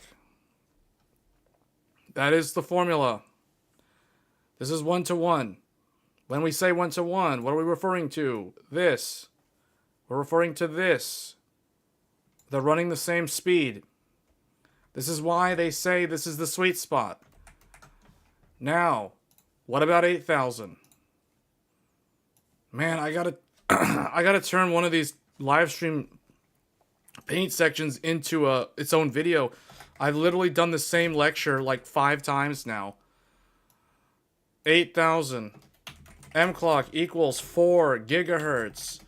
U clock equals 2 gigahertz because we are in 2-to-1 ratio, which means the memory controller is running at half the speed of the memory. F clock is still 2 gigahertz. So, what does this mean? This means F clock is now 1-to-1 with U clock. And the memory is twice. F clock is to U clock is to M clock in half. There. So this is synchronized now. So you're trading the synchronization between the memory controller and the RAM for a synchronization between the memory controller and the Infinity Fabric. So both of them still have a latency reduction. You get a reduction in latency doing this.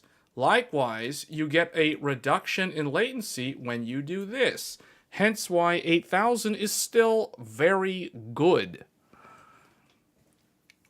You always want to strive to get 2 of these 3 variables equal to each other. That is the rule of thumb. You want either these 2 to be the same or you want these 2 to be the same. You don't want all 3 of them to be different numbers. So for example, I don't want, let's do, for example, 6400 mega transfers in this scenario. And let's say that the CPU cannot do 1-to-1. So it has to be dropped into 1-to-2. M clock equals 3200. U clock equals 1600. F clock equals 2000. So, what is wrong with this picture? What is wrong with this? None of the numbers match up. This is mismatched, and this is mismatched. So you have a massive difference in speed here, similar to the massive difference in speed seen here. However, there's no benefit to doing this because these 2 are also mismatched. So you get latency penalty here and latency penalty here. This is the reason why 6400 is not really recommended unless you can manage to run the memory controller at a whopping 3.2 gigahertz, which typically requires that VSOC in order to do okay, so for, let's say, for U clock equals 3200. Oh, now it's, I'm covering it up. So for U clock equals 3200, you would typically need VSOC equal to 1.25 or 1.27, or anywhere from 1.25 to 1.3 volts. That is a lot of VSOC voltage. That means your idle power consumption is going to be significantly higher. That means your IO die is going to pull more power from your power budget, which means the curve optimizer and the curve shaper have less power, and PBO has less power to work with to give to the cores, because a lot of that power is being wasted given to the memory controller so it can handle 3.2 gigahertz. This is the reason why I don't like 6400. I don't like it because you're better off if you want to use curve optimizer, if you want to overclock your cores, this is the best choice. Because when the memory controller runs at 2000, you can use for uclock equals 2000, you can use VSOC at 1.2 volts, or in some cases a little bit lower, but typically 1.2 volts. That cuts down on idle power dramatically compared to trying to run 6400 or even 6000. So the funny thing is 8000 has the lowest idle power consumption compared to these other two. That assumes this one is actually running this at 3200, not 1600. So just to clarify that. So there's a lot of benefits to doing this, and they're very subtle. Because this is drawing less power, you can actually overclock your cores with Curve Optimizer and Curve Shaper a lot better. You get more margin out of your core overclock, and that leads to better performance. This is probably the main reason why I have advocated for 8000 for a very long time on this channel. And now it's finally starting to gain visibility because of the Zen 5 launch, and because AMD themselves finally decided to show, like, hey guys, Expo 8000 is a thing, whether or not AMD actually knew it or not. Not saying they stumbled across my videos that I've been putting out all throughout this year on this subject, but it's actually nice to see that people are starting to notice this thing being a thing now, this 2-to-1 being a thing. So, and just to finalize the topic, remember, Intel themselves only do 2-to-1. Intel doesn't do 1-to-1. They never do 1-to-1. In fact, Intel's Raptor Lake 14900K, it cannot do 1-to-1. This doesn't work at all. There's nowhere in the Z790 BIOS to even allow that. It's not even an option. It's Gear 2 only. So Gear 2 is basically 2-to-1, which means Intel always does this sort of thing. And that's the reason why, like, all the people talking about overclocking, every time they talk about Intel, they're like, oh, well, Intel can hit high speeds. Intel can hit high speeds. Yeah, you know why? Because it's running in Gear 2 all the time. That's why. It can't even handle Gear 1. So it's like, you know?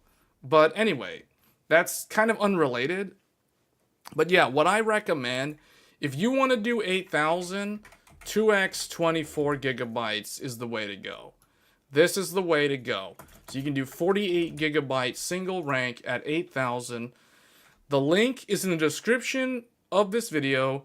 This memory kit I have been using for over a year. It works so well. I actually bought a second one, so I have 2 of them. So I got 4 sticks that can do 8000 now. Now, you can't do all 4 of them at 8000, but you can do all 4 of them at 6000. So that's really nice. So anyway, that is what I recommend. This is my top recommendation. Best idle power draw. You know, more power budget for overclocking the cores. So shift the burden to the memory because it can take it. So, you know, that's how I look at it. And the nice thing about the memory kit in the link of this video, the memory kit that I recommend does 8000 at only 1.35 volts on the RAM. The VDD and the VDQ and VDDIO only need 1.35 volts to handle 8000. And you know what that means? Lower temperatures on the RAM, and easier to maintain the cooling, and better longevity because you're not like overvolting your RAM to an extreme amount. Like we're not doing no 1.4, 1.45, no, none of that nonsense. 1.35 and 1.2 VSOC. Very, very easy. Easy mode. That's how I do things on this channel. VSOC is 1.2 volts. VDD, 1.35 volts. VDDQ, 1.35 volts. And maybe VDDIO would be the other one, 1.35 volts. This kit does all of that with these kind of voltages. So that is what I recommend. I always go for ease of use. I'll never recommend anything that is going to be either too much voltage, too much heat, or like very impractical or not easy for the majority of people to do. So that is basically what I do. So yeah, you're gonna get like anywhere from 0 to 4%. In some games you'll see no scaling. In some games in most games you'll see like a small single-digit percentage gain. So up to 4% is from my own testing. I literally have a video showing 6,000 versus 8,000, and a bunch of games are being compared. So, but the TLDR is the maximum you can see is like 4%. Just from tuning the RAM to 8,000, or just not even tuning the RAM, just running the RAM with an XMP 8000 profile. So it's more brain dead easy than that. So okay. Anyway, guys, that's gonna be it. My voice is giving out, so we're gonna have to end the stream here. Thank you all for watching. So I guess the conclusion is the 8700G is an excellent starter computer for someone who is on a strict budget and they play a lot of either older games, or they play at 1080p, or they play a lot of esports games. I feel like the 8700G is actually a very good choice, especially with the NPU as well. It has a hidden NPU that can be used for AI acceleration. It's not that powerful, but it's still nice to have. Let's put it that way. Monolithic, really good, newer memory controller, etc. We'll probably do some more overclocking with it in the future. So I'll catch you guys on the next one. So stay tuned, I guess, for this week's Tech Thursdays, because we're kind of done with live streaming now for this week. We're at the end of the week. So if you're not subscribed to the channel and you like these sort of in-depth technical discussions, as well as kind of the laid-back, open, free-form discussion that we do on this channel, do get subscribed to the channel. And do hit the bell icon if you want to be notified when I do the live streams, because sometimes I'll just do a live stream out of nowhere, and it'll just, like, random, you know? So do get subscribed. It does help me out. It does motivate me to keep on making this sort of content. Other than that, I'm going to go ahead and get on out of here, guys. Thanks for tuning in. I'll see you guys on Thursday. Thanks.